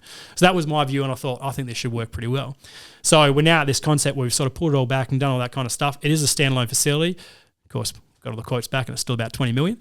But it's a standalone stat. A lot of that is the servicing to get to it, and the fact that it's now, because initially the addition of the indoor courts at the sports centre was 3 courts. This was looking at a 6 model court, which has been scaled back.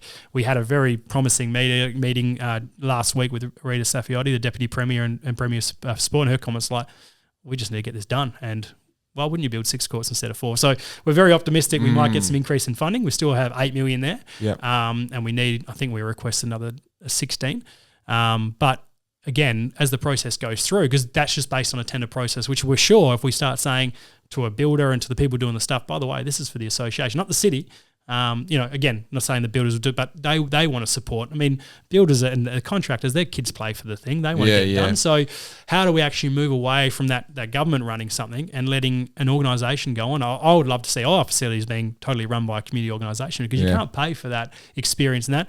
It runs a risk, don't get me wrong. And because the risk was, well, what happens if there's changes on the board and they disintegrate and it doesn't really work that well? I said, well, it just falls back to us anyway. The exact thing if we build it. Talking about. Yeah, it's our building anyway. And the example, which is probably a pretty strong example because it's relevant as well. So the Powerboat Club, which is obviously a derelict building right now over next to Sykes Foreshore. So that was being run by an organisation which no longer exists. Right. So that now just fell back to the city, and the city's reviewed it. The building hasn't been maintained properly. It's going to be knocked down. So, but that is a risk that you could say, well, if it's run by, but there's nothing to say the local government. Like, the thing with the local government, well, if we were to run it, it's going to cost, as I said, a huge amount of money. Where there's plenty of examples where it does work really well, whether that's through golf clubs, through surf clubs, where you've got a strong board, you have a strong structure in place, you've got expertise, you've got people who love it, who are passionate about it. Yeah, so they will make it happen. So, dude, this is the vested interest I was talking about. Yep. Whether it's like, I was talking very strictly about having employees that are paid in dividends based on the performance of the company. When you've got an association who have kids who play that sport or have been playing golf their whole life, and now they sit on the decision-making panel of that golf club, it's like, of course, they're going to make decisions that are in the best interest of the golf club. Yep. And then if they have a business that's been operating for 30 years and has a spare X amount of dollars to put into the club, it's like, yeah, of course, this is my club, you know? So I think that's exactly the model that I'm talking about. And I think that's a really good representation of that in a very, like, right now, hands-on sense, you know? Let's just hope it works. So let's hope we get the funding approval, and because that project has been going on for some time, but it needs to happen, and it needs to, and yeah, so I'm really hopeful that'll go well. That had been going on when I was talking to Is it Marina? Marina, yeah. Yeah, and Marina was one of the major. It's obviously she's involved in the Basketball Association, and she advocated very strongly for Don to get that initial money. So clearly she was very supportive or very keen to see that all move along. So, touch wood, we'll get an announcement very shortly. As I said, that we were very, very optimistic after leaving the meeting with the Deputy Premier, and she was very keen to get it going as well. And she's been very supportive of Bunbury recent times, so she might as well keep that going. I heard keep that energy. I wanted to clip her announcement the other day on the Matildas talking about this is why we invest in regional infrastructure, because we want to address. And I thought I just want to clip that and just send it to her and say, hey, just don't forget about this other bid we've got going. In 6 months' time, you're like, hey, remember when you said this? Yeah. No. All right, so. The one thing, this is a multi-part thing, is projects in Bunbury. Mm-hmm. So I've had people on here that are championing projects. I constantly get asked, well, what's the council doing about this and that and the other? Like, I have any idea. But I want to touch on a few of those. Mm-hmm. So the first one is, what's going on, or what part of the process are we at with the artificial reef? So the artificial reef, is probably one that's been going on for 30 or 40 years. Mm-hmm. A long conversation, many differing views.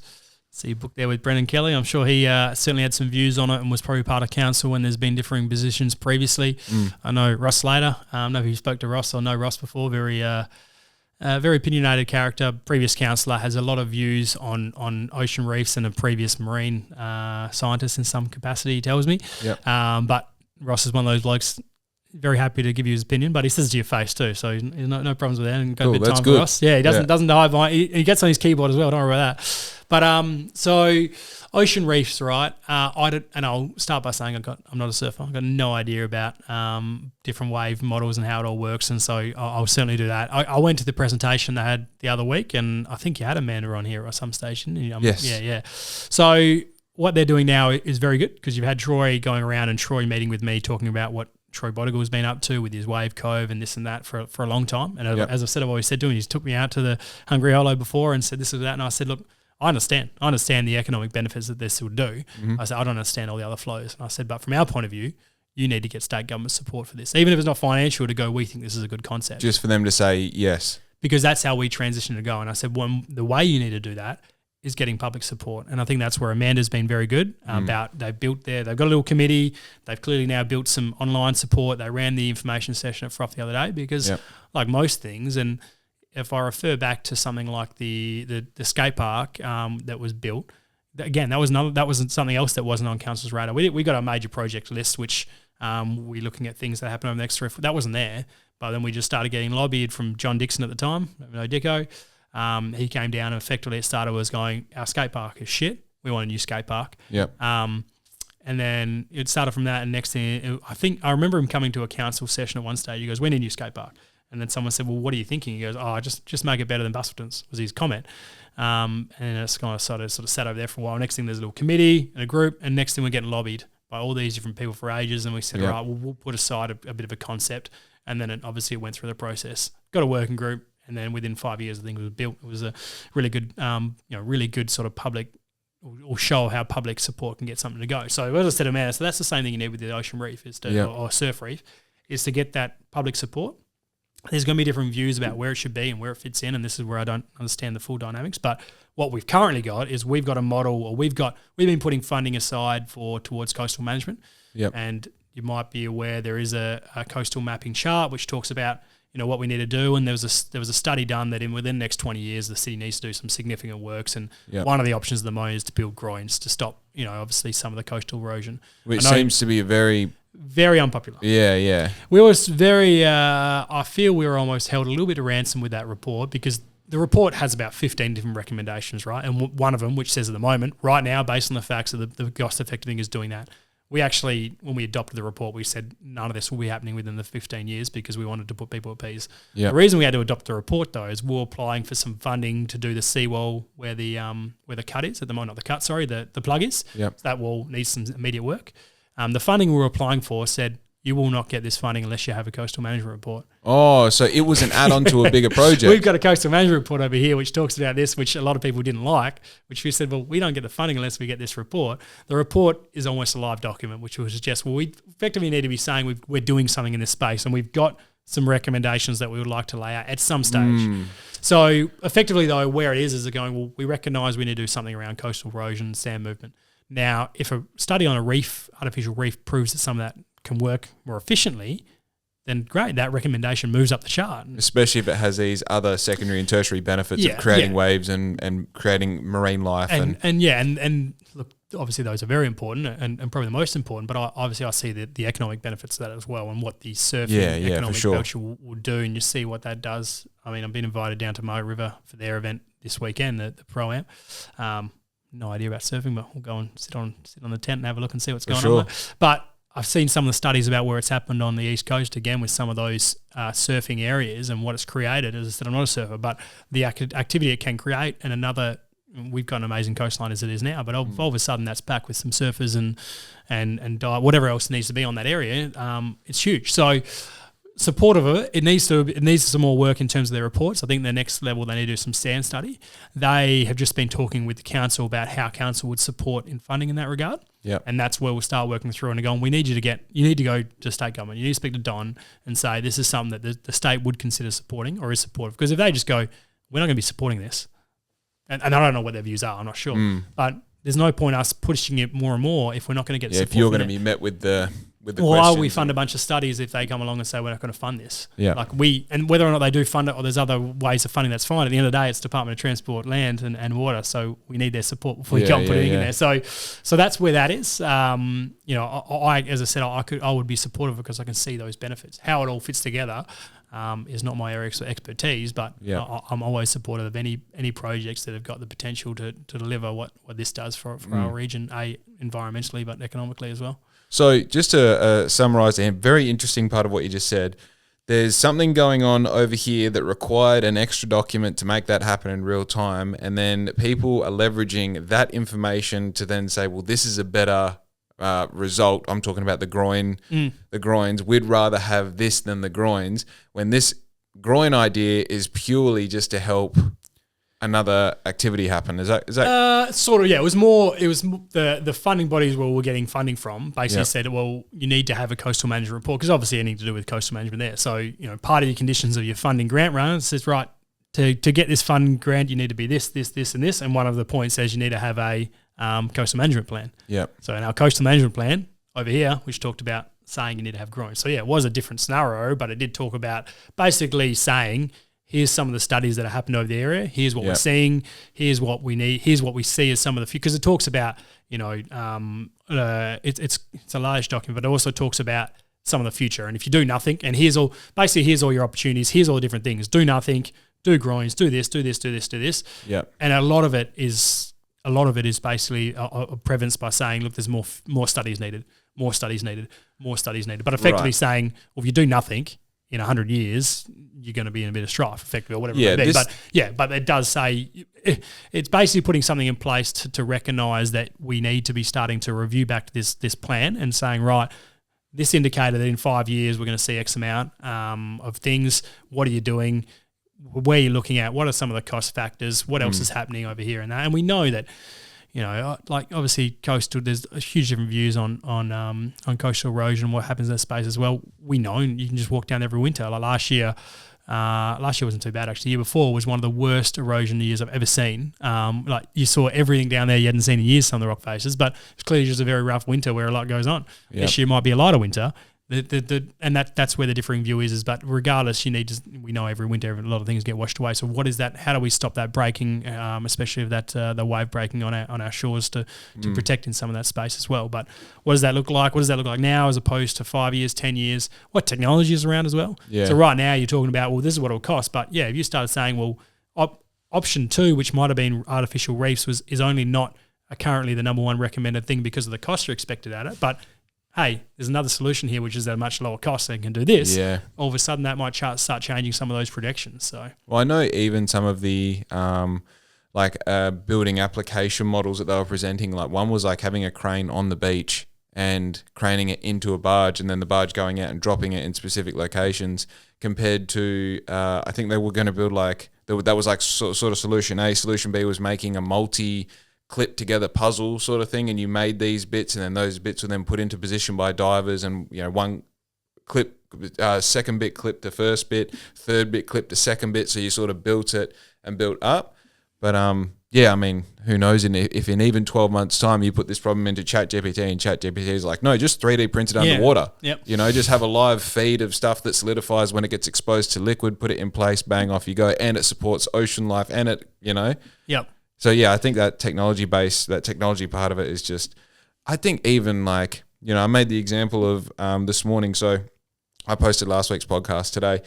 ChatGPT writes a description. It does the timestamps. It creates all of my SEO keywords. It does everything. It titles it. I even said to it today, like, make me a cover photo for YouTube. It made it completely. Like I just Photoshop faces onto it and used the whole thing. So if you take that compared to when we had our first podcast, where I did all of the editing, I did all of the posting, I did all of the marketing, I did every single part of it. Now the only bit that I do is this. Okay. Next time I'll come in, mate, I'll just chat to a robot instead, mate. Dude, you got him be here. You go there and make me coffee. You'll send me your likeness, and then ChatGPT will have the whole conversation for both of us. I saw one when who sent it to me? It was around using chat, because I use ChatGPT a bit for some different support, mainly like upload a document to it and give me a summary of this. And I think it was on homelessness, which we know is how complex that situation is as well. But somebody sent something and it said, it was a conversation. So it was a conversation bot. Yep. And it basically had two people talking, but it was two robots saying, tell us about the Bunbury homelessness and what they can do about it. And it obviously put all the information from the internet, but it was like a 10-minute voiceover of two people having a conversation about what could happen, what is happening, what else you should be doing, risk, and it is. And it was like, but that was just two robots talking. It's freaky, hey? Yeah, scary stuff. Dude, I get this. I logged onto ChatGPT the other morning, and it was Saturday morning because I don't work on the weekends, apparently. So I've logged on to ChatGPT. I'm like, good morning, have you got any news for me? ChatGPT, because I pay for the subscription, so it has memory of all of our conversations. Yep. So, and I've built everything you can imagine for ChatGPT I've used for my business, because I'm just at a point where I need time. It saves me heaps of time, so I'm happy to pay that subscription.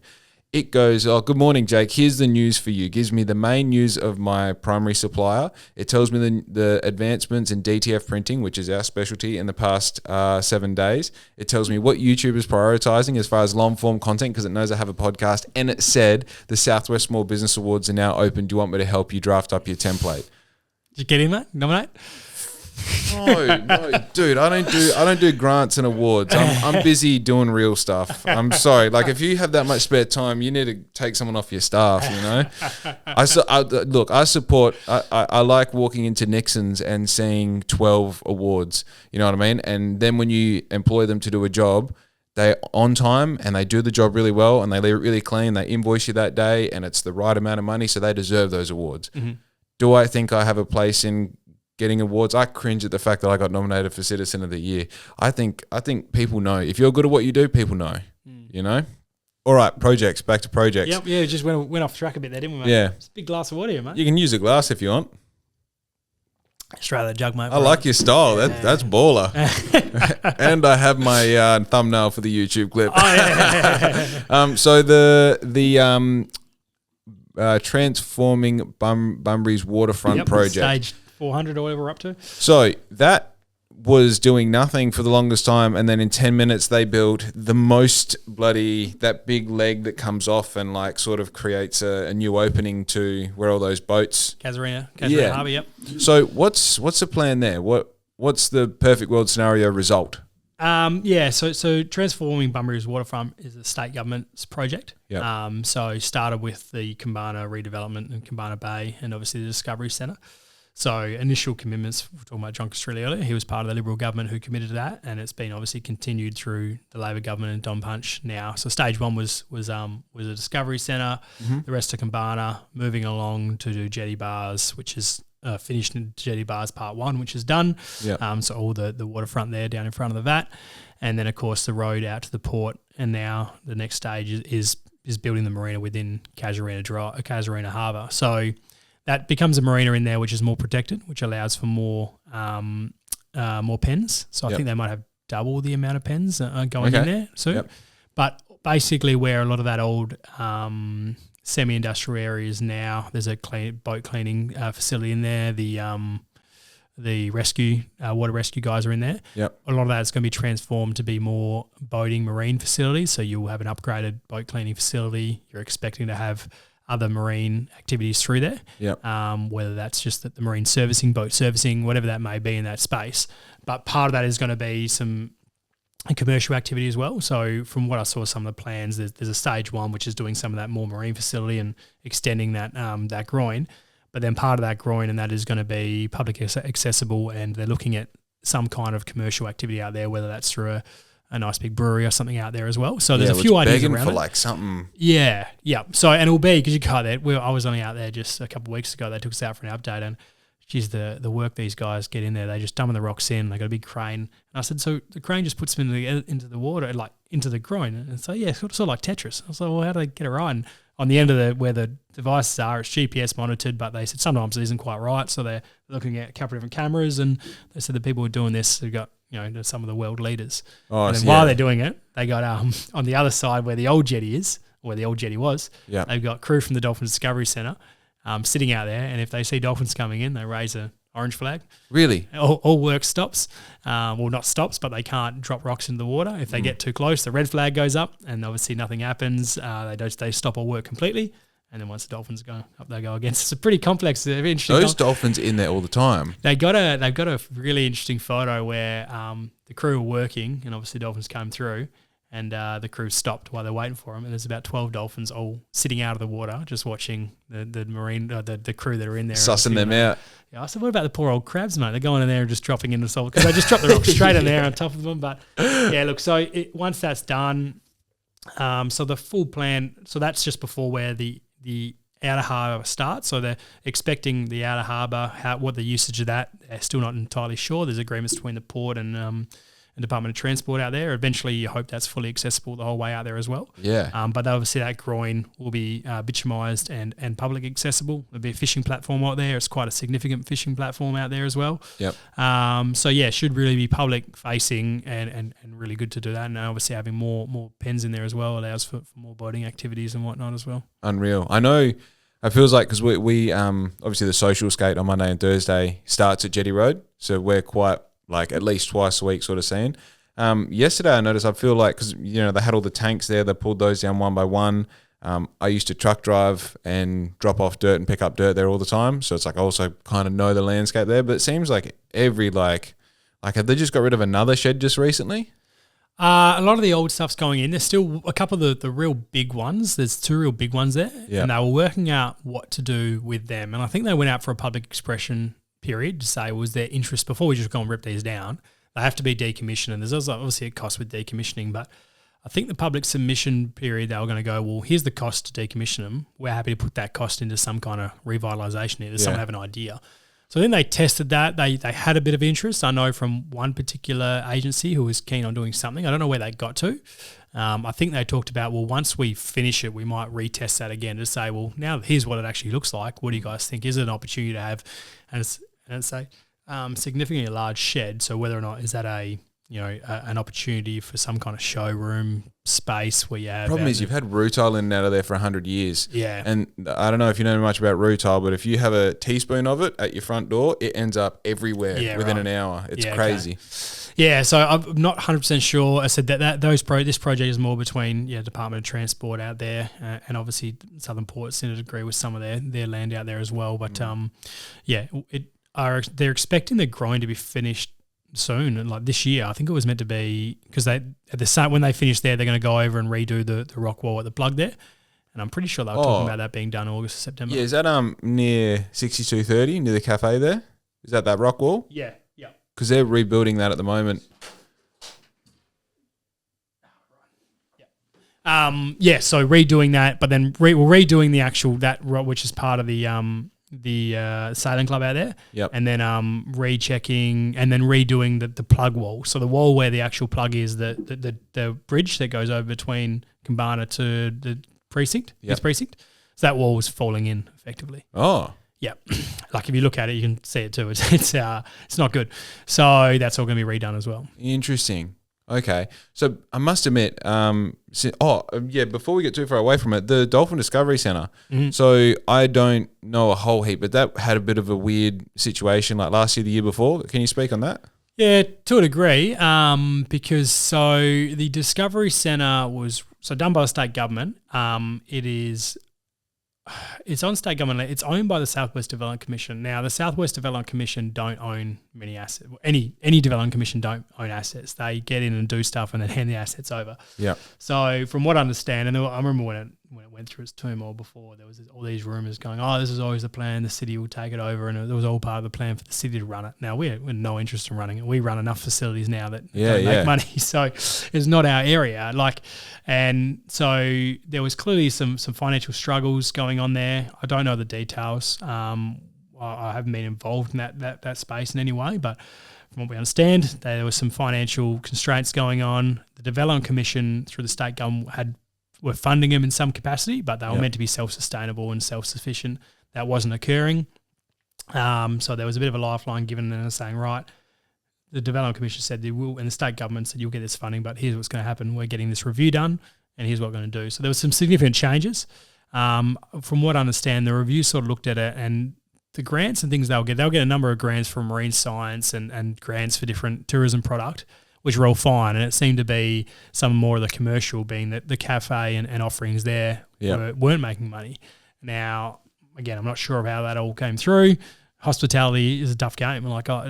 I've got previous clients in previous life in accounting. I've got clients who rent hospitality venues. Some of them do incredibly well. And you see it around. You see ones who get in who are very good at what they do, and they make a lot of money. And you see a lot of hospitality venues come and go. There's clearly an art to it. You clearly need to know what you're doing. So whatever was happening there, not sure. Where was the area expertise? Possibly not. It feels like it should be a win. Like it's on the ocean. It's got it's very accessible. It has everything you would want. You've ever been to a function up there? Yeah. Amazing function space. Sunsets are unreal from that spot. You see a boat just about feel like it's going to run you over. It's just coming in. So I just saw last week, they've gone out for expression of interest for the entire commercial space. So I knew that was going to come. And that was always the position saying, well, get the operations running as it is, which they've now got. And they've got David Dorset-Lynn is the new chair of their board. Yep. So David Dorset-Lynn's from Retrovision. So he owns all the Retrovision. He's done very well in life, very successful man. He got in, obviously a bit more of a ruthless business person, I think. Really sort of pulled some things and said that we're doing this, and this. Including pushing back on the city a couple of times and going, you do this, but we've got a relationship there as well, because clearly people say, well, it's nothing to do with us, but it's a major tourism attraction. So if that's going well, that's good for the city. The city's promoting things, we're clearly going to be promoting that as well. So there is a correlation there. Yeah, but we got nothing to do with it. They've just got a new CEO as well, I understand, just recently. But the whole concept was going, well, we'll deal with marine science and we'll deal with tourism, but we are not in the business of running a cafe and a function area. So they are just gone out for expression of interest on that. Only saw it last week pop up from one of the commercial guys saying here's an opportunity. So that's very interesting. I think it's very good because if you end up with whatever it may be, and that's the best thing about going for it, you got no idea. I could have plans, whatever you think could be the thing. But if you ended up with some form of brewery there, some kind of guys who are very good, and whether or not they just want to run functions, exclusive functions, and have a bit more of a smaller I don't know. I'm not in hospitality, so I don't know. I can tell you what I enjoy going to, but I don't know what works financially. So they had that Utopia there, the beach festival. They did, and then I helped Utopia out a little bit because they sort of felt they were right when this all cut off. They basically said, right, the Discovery Centre's in administration for the interim. All events are cancelled. I know there was a whole bunch of weddings, which I know that the crew from Market Eating House come on board and helped them with a lot. Moved a lot over to Lyric Theatre, and Beck did a great job supporting those. But Utopia were just left in the dark. So, because that got pushed up the second one. Yeah, so I remember to the amphitheatre. Yeah, well, they reached out to me. I'm just trying to think of her name. Do you know Sammy? Yeah, Sammy. So I spoke to Sammy a few times, and because she was obviously heartbroken, I said, well, we've paid all these deposits and we've been told it's done. We've taken all the money for the ticket sales, and we paid all the acts we can't. So we were lucky. We had a very good team in our events team, and I said, look, here's what we're going to do. We'll just move this up on our part of the beach. So it still went ahead, but yeah, it was one of those things where you felt if all of a sudden they just said done, it would have been a bit of a rough time. So happy that we'll be able to help in that regard and get that over the line. It's again not really my place as a music festival, mate, but you're just happy that you want to see things who are committing to trying to do something for Bunbury and Bunbury people. And Greater Bunbury to get over. So hope they went all right. I hope they're still doing because I think they came back. So anyway, regardless, that's now going out. So hopefully that uncovers some really good opportunities because it's another area where, if it's going well done to the people who are running it and they deserve the success that they get. But it's good for the city too because if you want people coming in and they get a lot of tourists, especially Asian tourists, because that's a very strong marketing spot for them. They come in, have a good time, but at the moment there's sort of a very bare bones cafe, but they're able to come in through there, enjoy a nice meal, whatever it may be. They're going to go, this is pretty good. We love this place. So I think Glenn Fitzgerald might need to take that on. He's proven he can host a good drinking spot. He can host a good cafe. Fitzy's too, you reckon, upstairs there, mate. Dude, I'm like, because I know he's recently got out of Fitzgerald and now his full interest is in 6230. And just talk about like how I don't know how many spots have been in that location and not lasted, and then he gets in there, and of course, you walk past at any time in the morning. There's little subcultures which is what you need in these hospitality spots. Yep. But he just knows how to like build environments that are comfortable for all sorts to come through. And it's like, all right, you've got the one spot, now have a balcony and a cafe and a XYZ. Touching on that as well, Glenn have that spot, all good. GTM, that's obviously a big deal not having that in Bunbury anymore. What's your sort of feels around that? Yeah, we'd reached out to the organising body of that, something productions. Anyway, and they just said, it's not viable. And it wasn't just Bunbury, obviously. They cancelled all across most of their sites, I think all of them. It would be time to reach out to them again. Like they obviously won't be doing it this year because they would have known by now because they're normally doing it around this time of year. Yeah, so, last weekend it would have happened. Yeah, so and about what they come back. I mean, unfortunately we've seen music festivals look like they're a lot. Mind you, Spilt Milk sold out 4 pre-sale batches in 15 minutes last week. What's Spilt Milk? Spilt Milk is December. Festival, they got Kendrick Lamar headlining. Right. So the festival model isn't dead. Well, maybe, and that's what I was thinking about the other day is that when it was Kenya, was there so much of an overflow of the market where if you bring it back to going, well, rather than having something every year, do you make it a 2-year thing where people get so pumped for it where it becomes that bit more of a one-off thing? So again, not in the music industry, but I know we've had people like Jenny from the VAT. She'd be a pretty interesting person to speak to if you ever get on here. She's a powerhouse and she won't come on the podcast. Won't come on? Yeah, no, it's not her style. But she obviously runs her beach concerts and they sell out very well. Now, we've had a few conversations with her about would she be interested in running something bigger in terms of at Hay Park. We've said now there's opportunities at Hands Oval. And again, whether or not it's a festival or just a bigger concert, yep. She's obviously very successful in that space. And I think one of the things, and again, this is not just a little bit my view, I'm not in the festival game, but I think when you run something a bit more homegrown, similar to what we were talking about with the basketball courts earlier, is that you've got contacts and they want to see it go too. So if you got GTM ringing up and going, right, we want to run this thing at Hay Park, who do we contact? We need to expect, no doubt they've got their own contacts already, but next thing they'll be talking to the fencing companies and the hire companies and the security companies. And they're like, here's the quote. Where if it was Jenny running it or you running an event and you set it along and went to Robbie's Tilt Tray and said, right, we need to transfer all this stuff, but we want to run this concert in town. It's going to be really good for the town. Like, it'd be so good. And someone who actually loves the town as well, they might go, yeah, we'll look after you. Yep. Whereas if it's a big company, they're busy, they'll just go, oh, yeah, what is it? Yeah, well, here's our normal rate. And that's what it is. Where all of a sudden, could you start becoming a bit more viable if you're running a more of a locally based business rather than being that? So that's how I think that would work really well, because you could find some efficiencies in there and you've got, again, the networks to be able to make that happen. Do you have the networks to be able to get in touch with some of the agencies? I mean, they'll go through managers now anyway, but that's where Jenny seems to have obviously some pretty good tie-ins with various people, and it's a proven model that she works. So, we'd love to see it back. We know, we're talking about how excited for the footy is, and everyone's going, oh, what are we going to do with accommodation and whatnot? And, we'll have 15,000 people here, but GTM used to get 25,000 people here. So, and we managed to do that all right. Slightly different, obviously, kettle of fish. They used to just camp up at Kerry Park over there and whatever they may be. So definitely different. Yeah. But you talk about the amount of people in town as opposed to what we're doing with this regard. You're in the same sort of. You're bigger. You're bigger for those events than what it was there. So anything we got to be able to bring that attraction back would be something that would support. Absolutely, because it's great for the town now.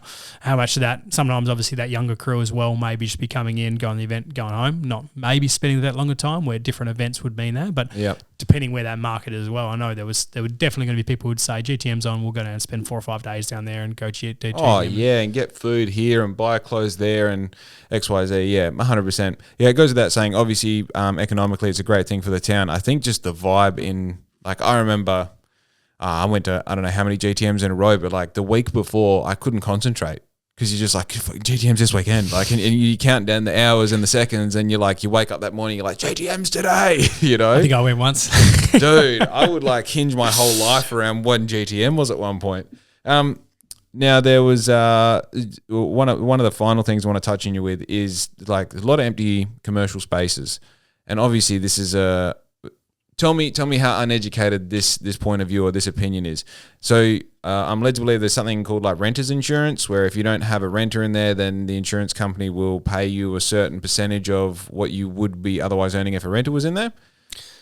Not sure. I don't know. I don't have a commercial properties, but it could be a thing. But I doubt that would be a case that would go, well, you need to be at least actively proving you were trying to get something rented. So I'm not aware of that scenario, so I can't comment on that. But okay, so I don't know how accurate that is. Let's not base everything I'm about to say off that.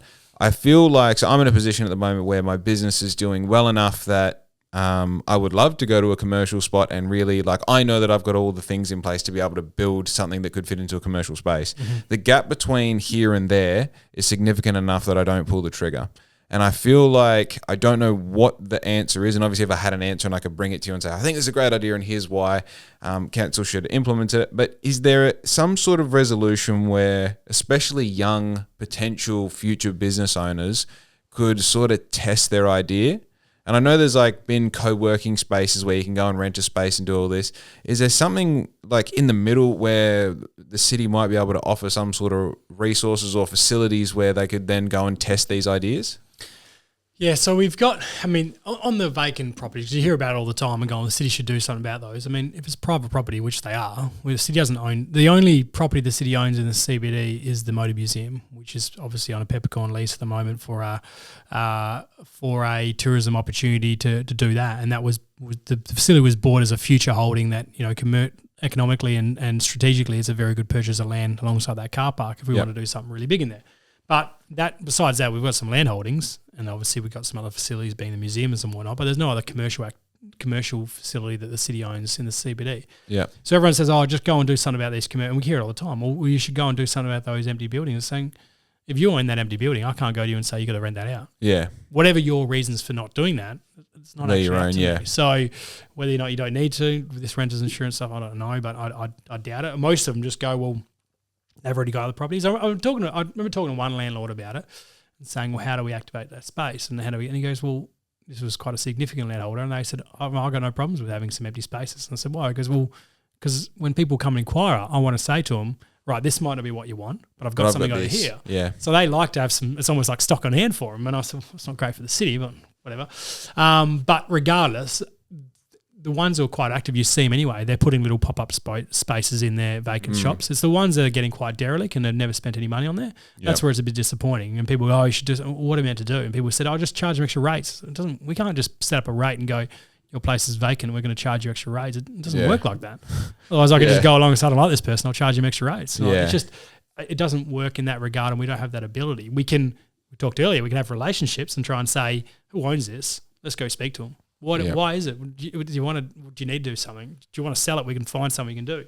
There's some other ones that we've started doing some work on where we have found illegal rulings and some positions being done. If you've got a derelict building and it's considered unsafe, we have the ability to go in and knock it down and obviously at their cost. So a couple of the examples that come up, I'll be careful, but you got vibrations, the old vibrations next to Nando's. That's the one that comes to mind, yeah. So incredibly derelict. We know there was people living in it for a fair while, which obviously you couldn't do anyway. But we've now, and we're very close to getting a notice to go to them and say, either clean this up and fix this, or we're going to knock it down and charge you. And then obviously if they don't pay, you've got other ways to go, well, at some stage we'll be taking this off you.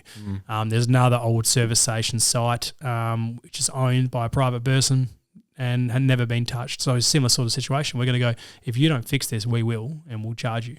Wow. So hopefully that will then encourage some opportunity to do that. But if you've just got a vacant block in the CBD, which is kept okay but not great and not doing anything, and people going, oh, you should just, people say, why don't you let that out to homeless people? Well, that's not actually our decision to do that. That's up to the private person who owns that. So that's where it's about, could we build a relationship and going, yeah, what is it? Is there a rationale why?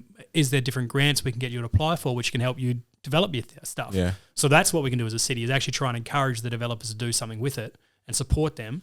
And we can only do that through building a relationship rather than just saying, oh, you need to do this. Well, we don't have that ability. So I'm going to rock up to your house and going, right, you got 4-bedroom house. Rent that out. You got to rent it out. And if you don't, I'm going to charge you extra rates. What are you going to say? Make sense. So that's that one. The only thing we can do, and it has been tested in some way, if we have a differential rate, which we're exploring at the moment, which means rather than just having a rate for everybody, you can have a differential rate, which means commercial pay a certain amount. In our sure, that's what we used to have. We don't anymore. But there's a review to look at it, just because there are different things you could do where you can actually go, we want to have a rate on vacant land. So you could put a little bit of pressure on somebody saying, at the moment, vacant land, just pay a minimum rate, where we could be saying, look, we want to encourage our vacant landholders to develop.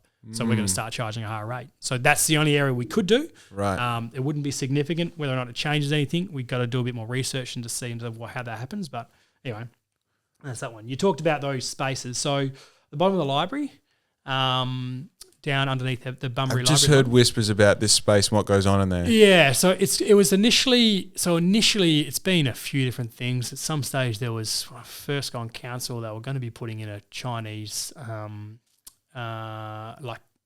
Chinese gaming facility thing in there, VU Group they were called, or promised the world, and nothing ever come of it. And it was animation. It was all strange stuff, but because there's incredibly strong connections through there. It's got the fibre optics cables, everything going into it. Okay. Very, very good. So a little while ago, we had some conversations and through JETSI, which is the state department in a whole bunch of stuff, but obviously in technology as well as some of their area and job creation. So there's been a project down there which has been working with ECU at the moment, which is meant to be a creative space, industry space down there. Creative Tech Hub was meant to be. Creative Tech Hub, yeah. It's had a remodel recently. Yep. And I know the Chamber of Commerce are involved now. And the whole concept of it is meant to be, well, this is meant to be some kind of tech village, co-working space, market space on how things are going. So I don't know, that change only happened recently, and because we're the landholder of it. So it was a peppercorn lease through JETSI to say, well, whatever you're doing to create activity down here is going to be good, but we need to see some result. Otherwise, why wouldn't we just commercialise it and get funds out of it? So there was a bit of a trial period, and we've sort of extended that while they're looking at their new model. But we'll need a report back to go, what does it want to do? And that's exactly what we're talking about. How do we encourage you guys to create activity down here and that's by giving other opportunity for people who are starting to move in the space who need some support. Goes from there, and they got some good people in there who do pretty good in that space anyway. So hopefully that may be actually that's where Ben runs his 100 people. Ben Yu was working out of there for a while. Yeah. I'm very excited for that book. Obviously, being in it makes me a bit more excited. But he asked me to help if I could. Actually, I should just give that one to you. He wanted me to say, "Can you help me just set up how do I run the book launch?" And I said, "Mate, it's not my area, but I'm just trying to get some stuff sorted for him." But amazing man, Ben. And I remember when he came and talked to me about this project, I said, "Oh, when do you want this to be done?" He said, "I reckon 6 months," and that was about 2 years ago. Yeah. He says that on the pod. Yeah, mate, this is going to take you forever. You're interviewing, and I said, "How many people you interviewed so far?" And he said, "Oh, like 3." He goes, "Oh, I interviewed Troy Burnell the other day." I said, "Well, there's 10 hours. Like, that man can talk. He's a good talker." He goes, "Oh, he had some good stories." I said, "Yeah." And I said, "That's one person, mate. You can do 100." Yeah. And then edit, go through it all. Away you go. But look, and he's bounced a few ideas off me a few times. But I said to him, "Mate, this is your project. I don't want to be involved in it, but here's what you need to do." And he's very good at removing his ego from his ideas. Hey, here's what I'm thinking. What do you think? What do you think? Yeah, I was thinking this, but what do you think? And you're like, especially someone who I know T-shirts, I know printing. Don't tell me how it's going to look. I'll tell you how it's going to look. And he does exactly that. He's like, yeah, what should I do? How do I do this? What if I do this? What if I do that? Okay, cool. And then does that, you know? Yeah. No, he's good. He's a good man. He's got a good story. So I hope it goes well for him. And trying to do that later this year, August, September, I think we're looking at. Yeah. Well, I know he's got a good portion of his pre-sale books sold. City bought quite a few, which helped a bit. Yeah.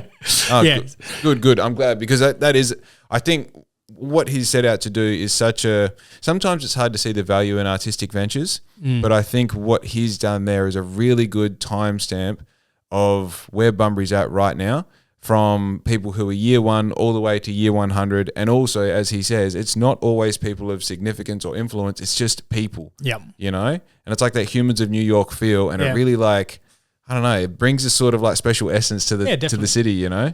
Oh, and that's why we committed, and I said to him when he was coming to talk to us about it, and I said, well, how do we support? And he goes, "Oh, you could buy some books." And I said, "Oh, well, right now, obviously you're working in my office and there's just some whatever catalogue is for the day.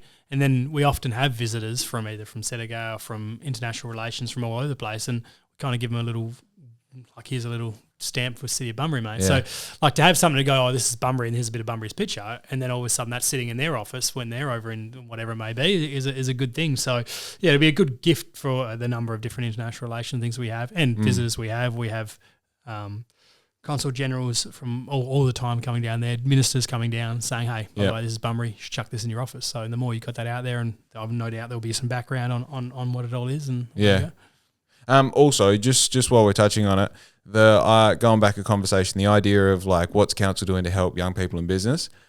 On the contrary to that, I fully I'm year 5 in this iteration of my business. I love how hard this shit is. I think it's a really good character defining process that you can go through, that if you can survive it, you come out the other side resilient, you're able to solve problems, you're able to communicate so much better. You can look at life as if it's an adventure rather than a struggle the whole time. And that sort of kind of resonates with what I was saying before. Your entire perception of life is your ability to create a mindset that you can turn into a character. Yeah, well, if it was easy, mate, everyone would be doing it. Right. Everyone would be making millions and travelling around doing their own stuff, mate. But it is a difficult process, and you got to work your way through it because, you get the people who are prepared to continue to work through that will get results at the end of the day. Yeah, and, as I said, I'm in this position now where, there is a gap between where I am and where I want to be. It would be awesome if I could go to the city and say, what do I do next? And you say, here's a cool opportunity. And I go, I'll do that then. But I fully accept that all of the other problems that I've had to solve, this is just the next one on the list, you know? And it's more about you coming through. And it was, you coming through and saying, well, here's what I'm thinking about doing. Here's what I want to do. And here's my idea, but I need support in this regard, rather than, and we were talking about it recently with some of the grant, and even I was looking at it from a city's point of view. We go to the state government or federal government going, we need money for this.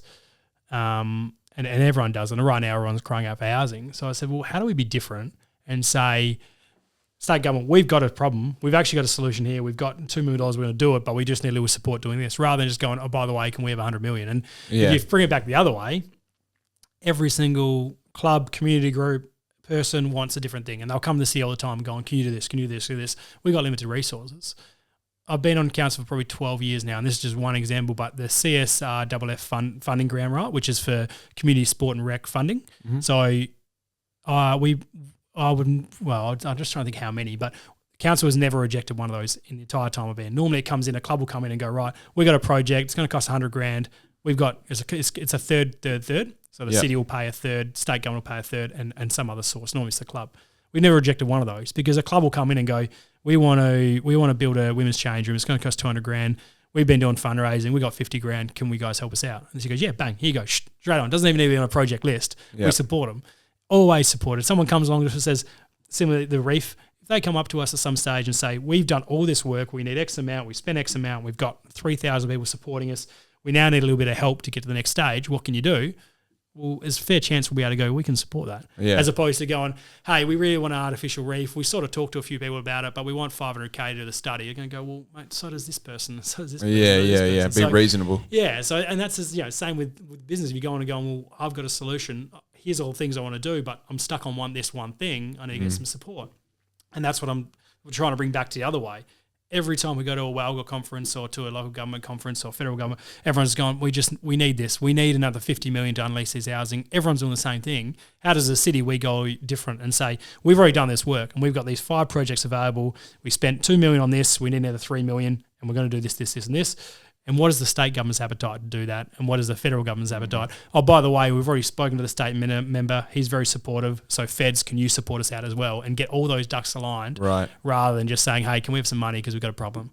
Like, they're just going to go, oh, yeah, cool, no worries. Yeah. I think that then bleeds back to what I was saying before. When you've got business owners or people who have history in business to go, right, we need a strategy. Because if I go to someone who, we need a new machine at the moment. And if I go to Jaysen with your business and I say, I want you to sponsor my business because I want this machine and all the rest, it's like, fucking who are you?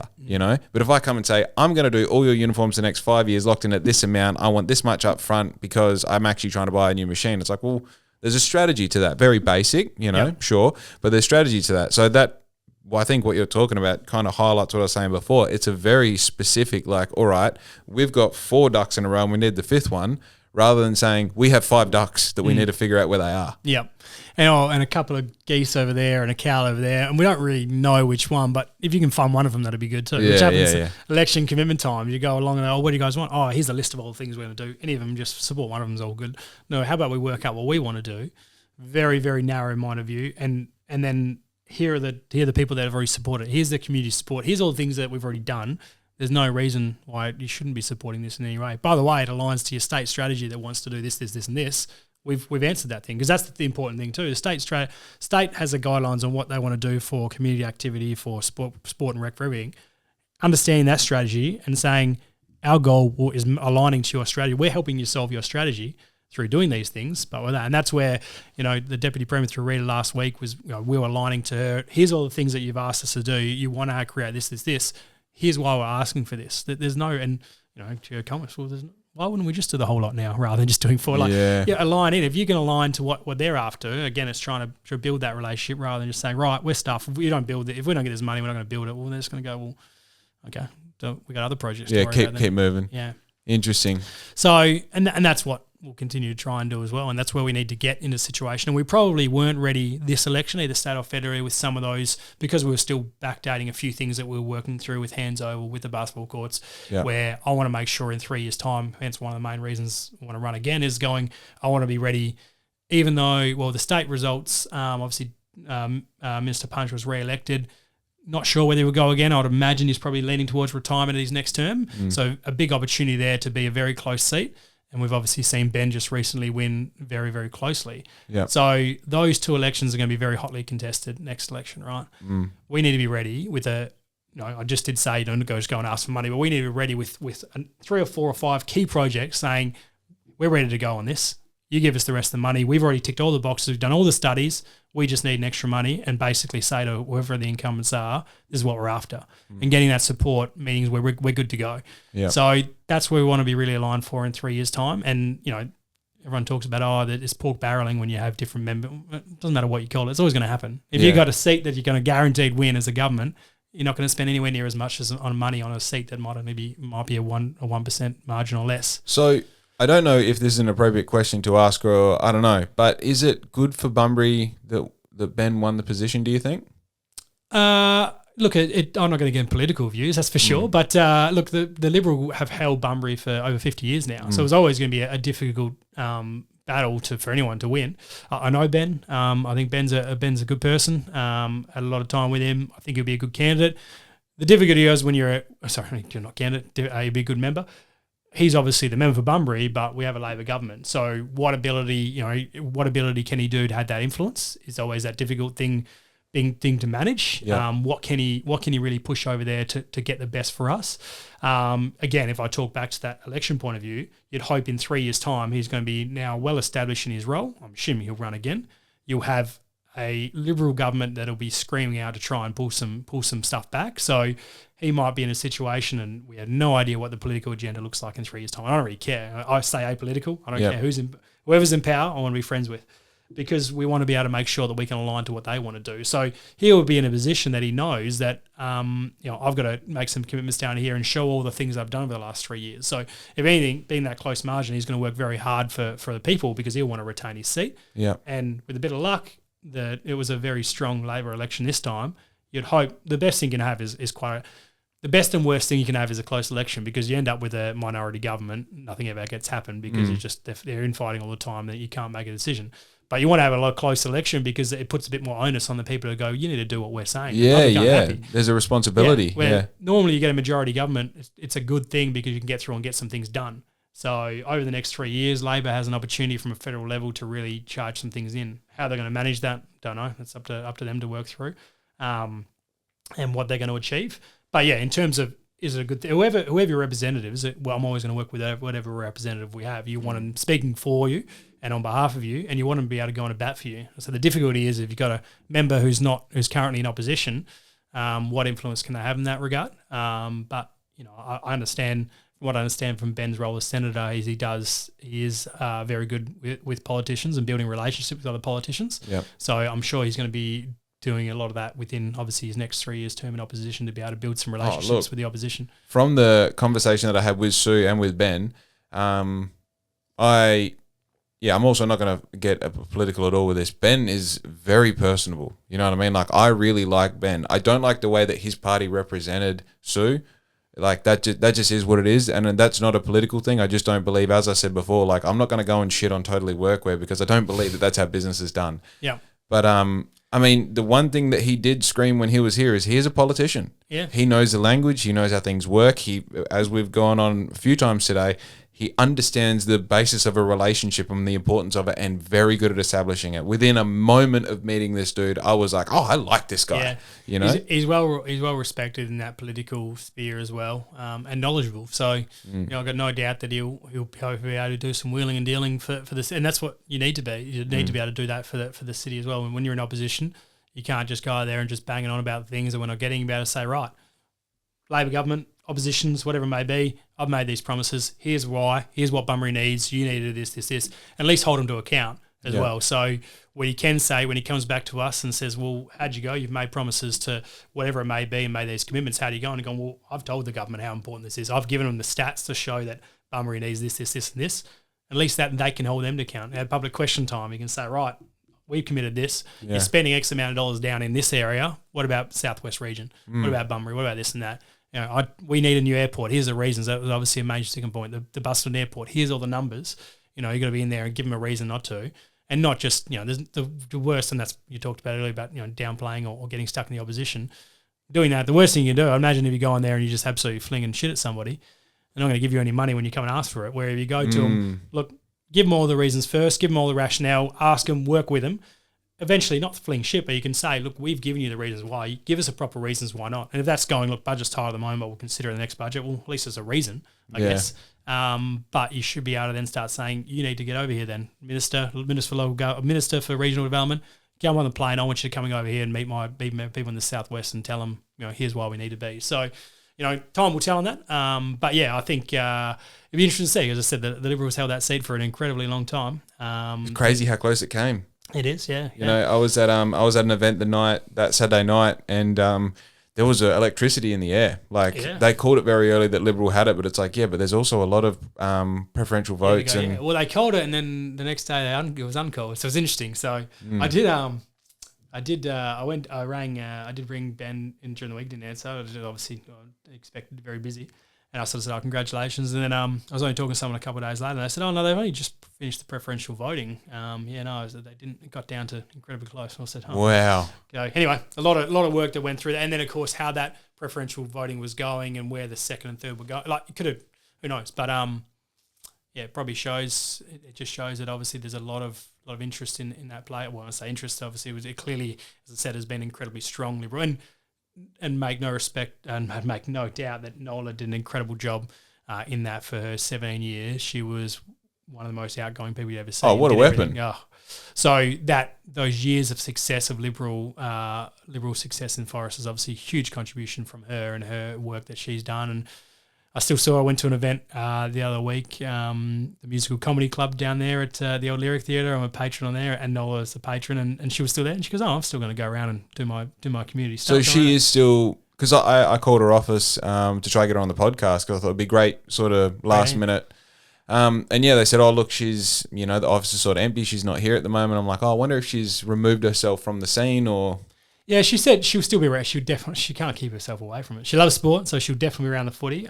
She did say she's been incredibly busy because of the number of relationships she had within government for such a long period that over the last few weeks, the phone calls and given the Liberal different spills that are going on and different leadership challenges, I think she's getting relied on in terms of phone calls and advice and what she thinks. And plus speaking to some of her members who've lost their seats and working through them and what they're going to do. And, she was incredibly highly respected. She was the chief whip, so she ran government for a number of years as well. So as chief whip, it was her responsibility to ensure that the government of the day when they were in power was all accounted for. So she had some pretty strong roles within that place, and it's interesting. I saw her in action a few times over there. Went over to Canberra, and it's just chaos in those offices over there. I can only imagine.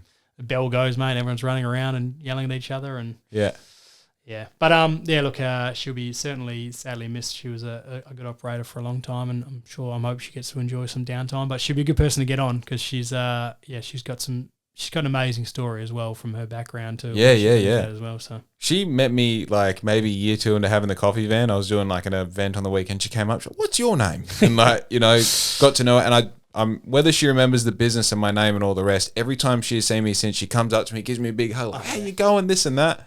Yeah. I got one more thing for you before we hit on that. I just want to say, you said before you're apolitical, and I think that's a really good thing. I think the position that I have is I give a fuck about Bunbury. I care about Bunbury. And whoever's in power, I care about pushing them to do the things that's best for Bunbury. And I think a lot of people have this thing where they go, well, I'm on this colour team or this colour team, whereas I think the colour that people should be backing is Bunbury, and then pushing the elected leaders, whoever that ends up being, like, sure, get political at election time and voting time and vote for who is representing your beliefs and your sort of desire for the city, vote for them. But as soon as that person's in power, whoever that person is, if it's who you didn't vote for, that doesn't make them the enemy.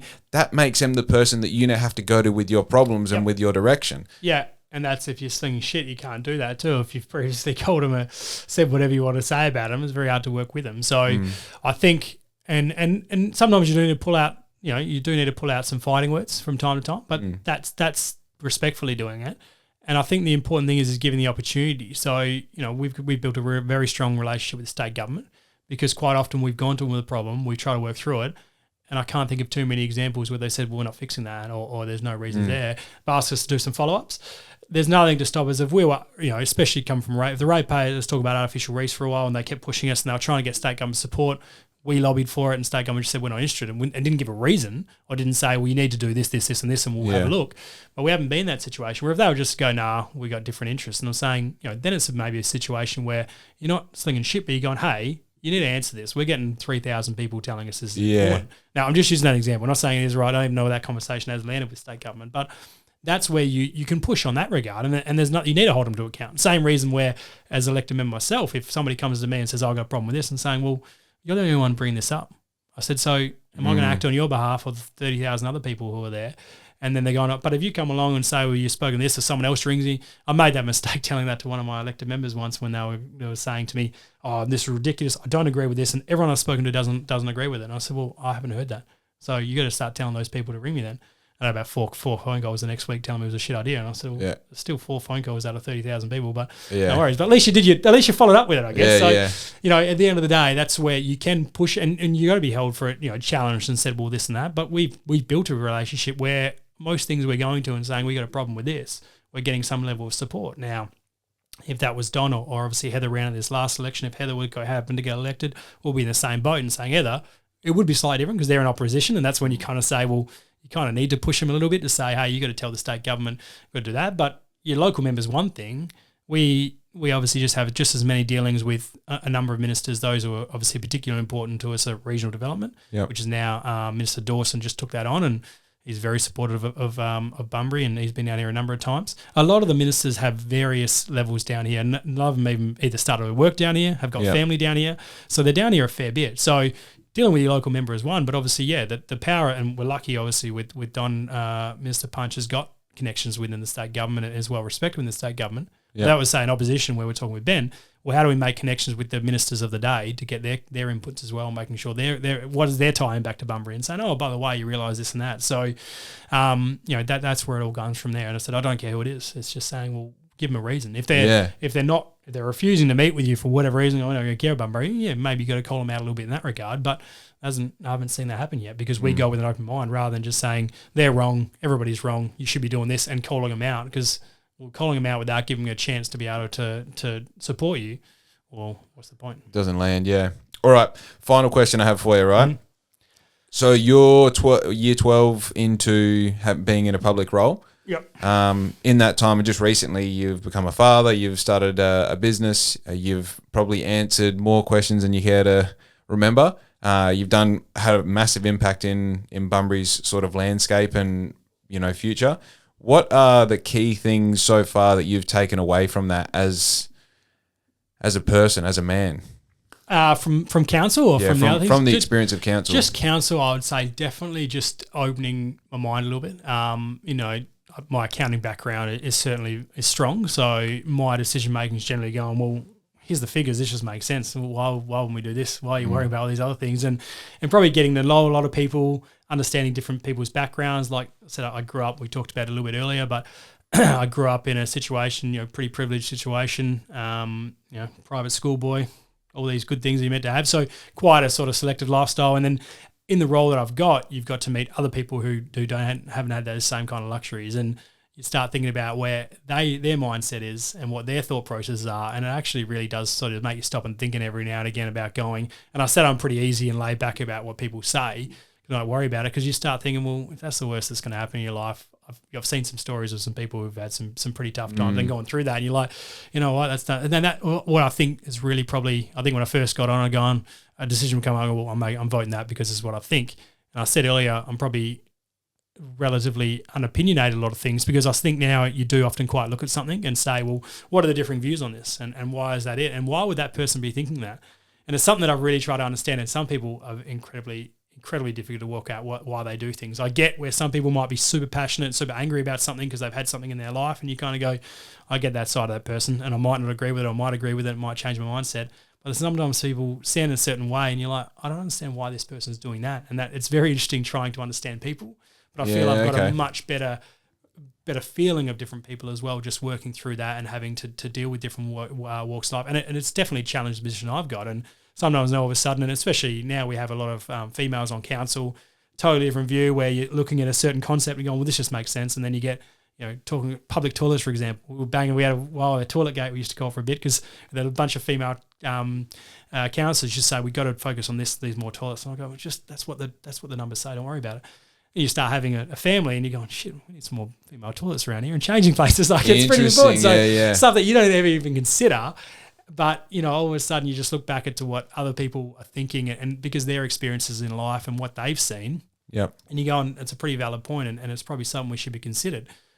You just see the other time where we said it, but some people just seem to always be against and negative. And contrarians. Once the decision's made, they just can't let it go for whatever reason, and you just go, and that's where it gets frustrating. I think I'm getting better at it, but for a while that consumes so much of my time because you're always going, you want to fix this, but you're like, well, okay, the idea of fixing it, we've got a very conflicted view over here and a conflicted view over here. How do we bring people together to get a resolution, right? That's what our role should be. Got a planning position. People don't like that planning position. Is there conditions we can put in that planning that appeases everybody?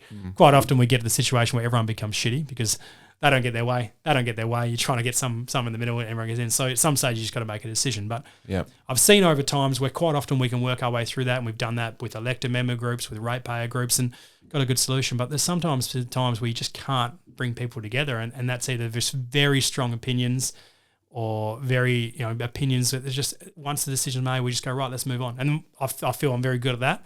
Once the decision's made, whether I agree with it or not, right, let's move on. Let's get on to the next thing. We can't worry about that anymore. I said, I've looked back at some of the things we've gone and gone, that wasn't the right decision, but we keep moving now. And we did a little bit of course and some works around directors and director training through this organisation who was taken on council, and we're going through a bit of a journey. And she made a point which sort of stuck with me a bit, is that when you come into a decision-making process, whether it's a council meeting or a board meeting, whatever it may be, probably a business meeting as well, especially if you're going into a discussion, you should have strong opinions but hold them lightly. Yeah. Right? So have this opinion going, I really feel strongly about this, but I can't let it go. Because the other people get super strong opinions and refuse to let it go. So you might have the best counter argument in the world, but I'm not even listening because I'm so focused on what's over here. Whereas if I've got a strong opinion, but I'm just hanging on to it, and they're raising all points of view, all of a sudden you might go, maybe this isn't quite right, or maybe I can just adjust this, and hopefully you find something in the middle, or eventually you go, you're right. Or you counteract that by going, look, I agree what you said, here's all my views, and then they might say, right, the people in the middle who aren't super, opinionated in either position, if you're talking about economic policy and you've got some social people there, they're going to listen to both those sides' arguments and go, look, we're going to agree with this. Right, let's vote on that. And you go, yeah, look, I got the way that I was thinking that's cool. Or in the other way, you might go, I understood what they were trying to put through there. And I although it's not still my favour, I agree with it. Let's get on with it. We've got to move on to the next thing now. Obviously, sometimes there can be cases where you're going to go, this is the most important thing in the world, man. I got to die on this sword. This shouldn't happen that often. Yeah. It should not. There shouldn't be a decision where you're just going, this is the most important thing in the world, and if it doesn't get up, my entire council career is finished. Like, it happens a bit, but it just shouldn't happen, because at the end of the day, well, that's now happened. What do we move from it? And if you're not happy, it's fine. Go home, go rant to your dog, do whatever you need to do, and then get back on the train and go, that decision's now going forward. Right, we move on with something else now. What else do I want to focus on? Yeah. But Brendan Kelly said have three things. For every term, have three big things that you want to make have happen or have change. Yeah. And that way obviously there's thousands of decisions that need to be made in that time.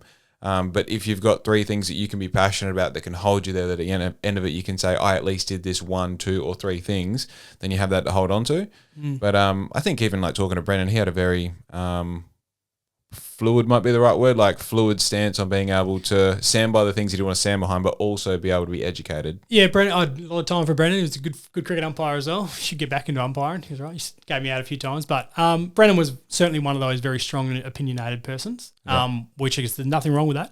Yeah, sometimes used to get pretty, and again, what he was passionate about, and he would fire off about it afterwards, but after a day or two, it'd be gone. Yeah. But I did receive a few. Yeah, but you want passionate people. Nothing wrong with passion as well. Yeah. But it's being able to then just eventually hold on, let it go. A couple of text messages from Brendan along the way where he expressed his views after a meeting. But again, the week later, you'd be right to have a chat with him again as well, and you'd move on to the next thing. Passion is important. It's very important. It's when you become that over passionate situation where you become so fixated on something that you just almost push everything else away. Yeah, it becomes pointless. Yeah, well, and then what ends up happening is you become too passionate and too fixated that all of a sudden the people you're trying to work with they're pushed away from you because you can't even have a rationalised conversation with them. And every conversation ends up in the same spot anyway. Yeah. And there's some stats where I'm just saying at some stage you just go, look, it is what it is. We can't agree on this. Let's just set aside. Let's put it to the vote. We have the vote, and then let's get on with it. Yeah. Because that's what we're here. And we talk about democracy, and we get it a bit when people go, oh, you're democratic, you should be listening to us, and saying, well, you're part of the community. You're part of the community. The most people we've ever had at council is probably 100 people. That's a very small part of our community telling us a certain issue may be. Most people doesn't don't mean know. it's wrong. Yeah. People don't know that council meetings happen. No, live stream. I can watch it tonight. Briefly. Yeah.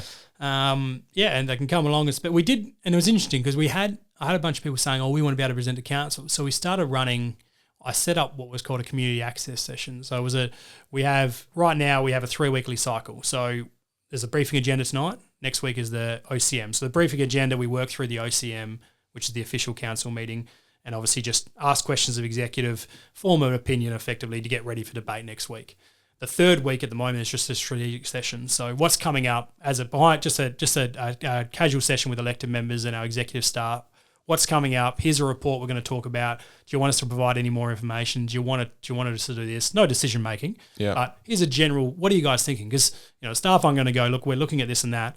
What do you guys think? If everyone's like, oh, that's that, I don't know about, don't put that up, then why would we put something up that's going to lose anyway? In a way, it's not a decision-making process, but it gives a bit of direction about where the next steps are, and it's a good way just to thrash things out in an informal way.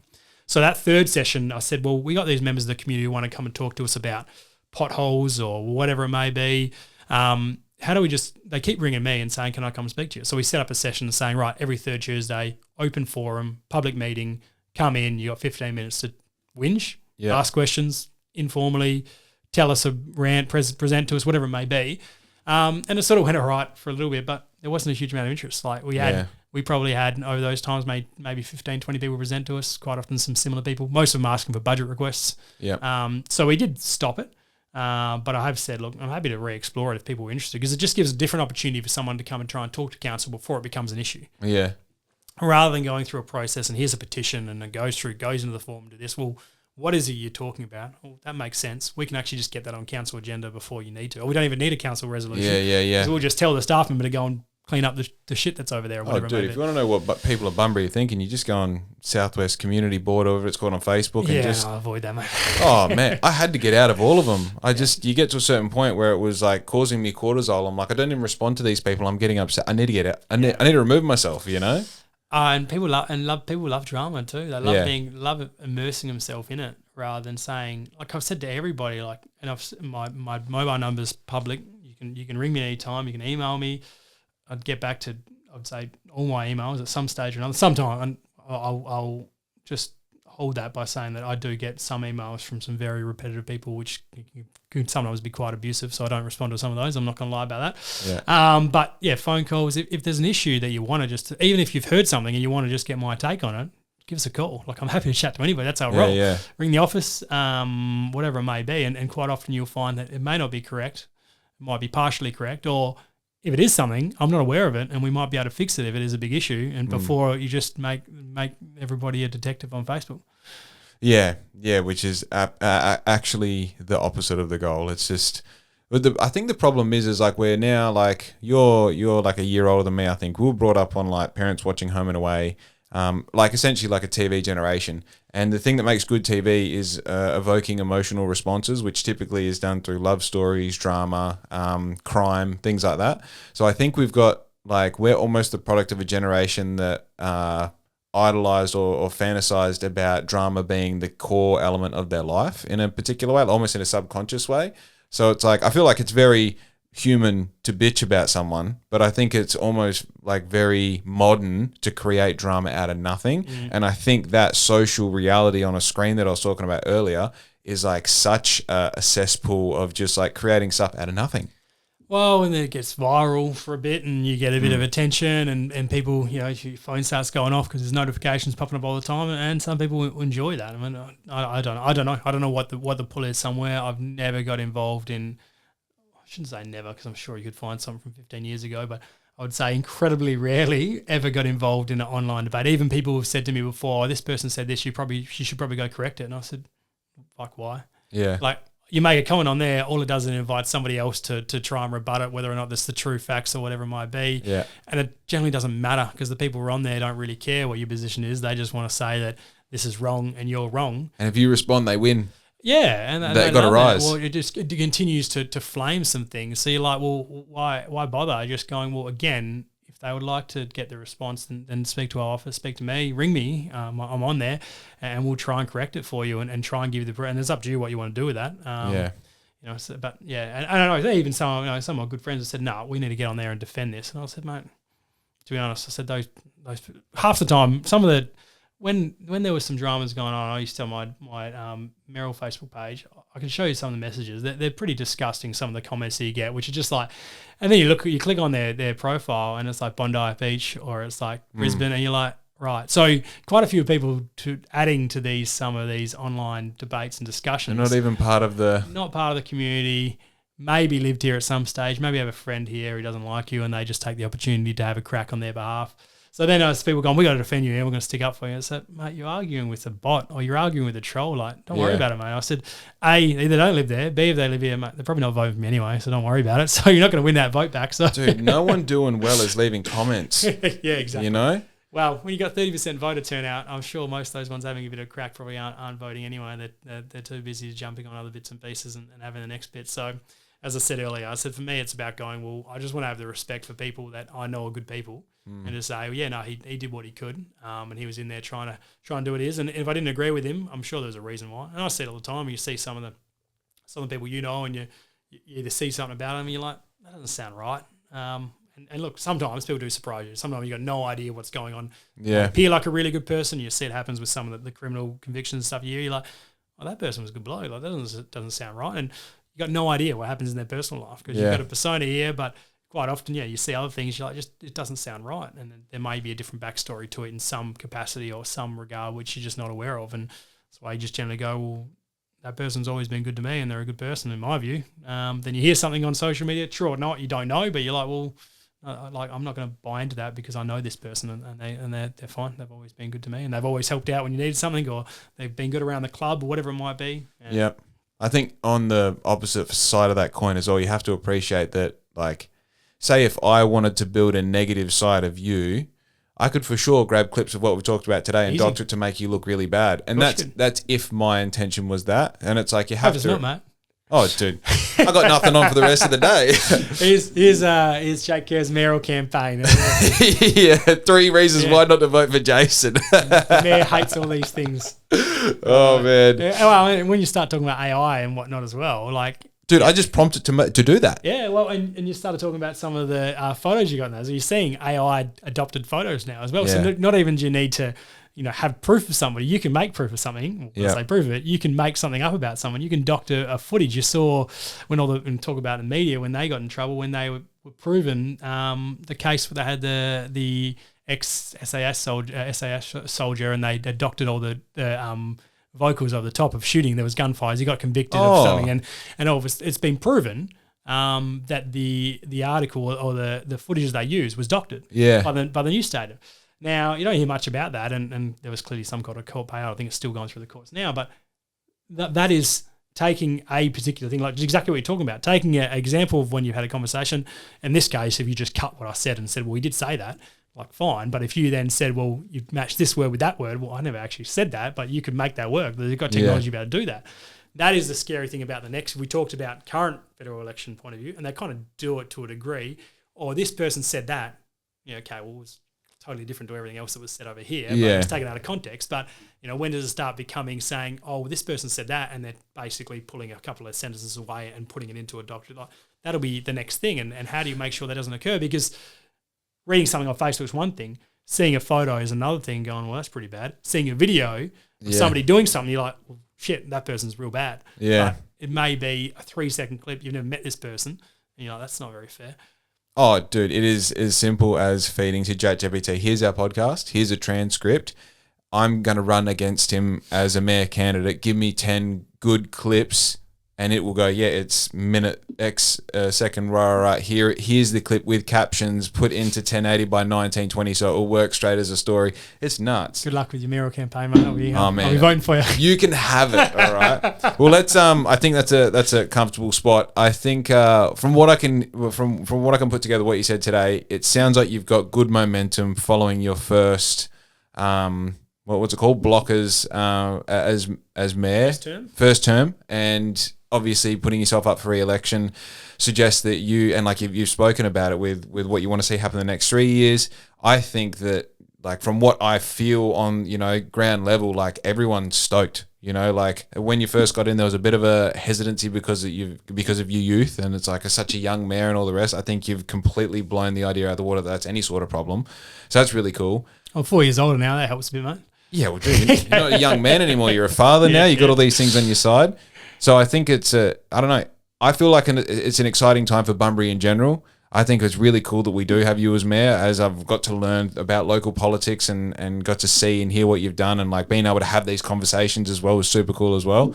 So I'm excited to see what happens for you in the future. I appreciate it, mate. Appreciate coming on and, yeah, being part of your early changes, mate. We were talking about the fireball earlier. The last time I was in here, mate, I think there was a few nice photos behind me of some lovely looking ladies and a couple of fireballs, maybe a couple of smoking apparatuses, mate, which we refrain from all of those. But I've been sober for bloody 2 months. I'm a different guy now. It's good to see. It's good to see your growth as well through this channel and obviously through your other business networks and doing well. I love to see people do well in whatever they do. So it's good to see. And anyone who's spreading good messages about Bunbury and talking to people and getting the stories, like, obviously, this stuff it will be online and documented, and the stories that you've had. And at any stage, obviously, we do lose people over time as well. So to have documents and stories, and that's what we were talking about Ben Yu's project earlier, just to have things documented is going to be pretty special, especially as we move away from this sort of old school media to new media, to have going, oh, by the way, this is Grandad or whatever it may be, and here's some of their stories from it as well. So, amazing story about, just sorry to interrupt there, but we had when Ben Yu was doing his stuff, and obviously he did Joe Hader, and Joe, and I know the Hader family well, an amazing family and amazing man. But for them to be able to capture all that stuff that he interviewed with him just before he died, and I know the Haydar family have been able to use a lot of his stuff as part of their funeral side of things as well, and an amazing story. So they wouldn't have had that if Ben wasn't around to do that. They would have still had, of course, the amazing memories and whatnot, but to be able to capture some of those things is pretty special too. Very cool to timestamp things, for sure. That's my phone, which is running off the hook. We've both got so many messages and calls while you've been on, so we'll wrap it up there. Is there anything you want to promote? Put in the bio, anything you want to let people know? No. Just we continue to obviously working through Bunbury, mate. It's I've enjoyed it immensely. Made some great people, made some great relationships, and just very keen to continue to move forward. Hopefully, move forward and see what the next chapter brings. But there's amazing people around this city, and it's great to be part of it. So marvelous, love really your work. Good to take this, mate. It's been going off for a bit now, so be all good. Be good to you, mum. We're out.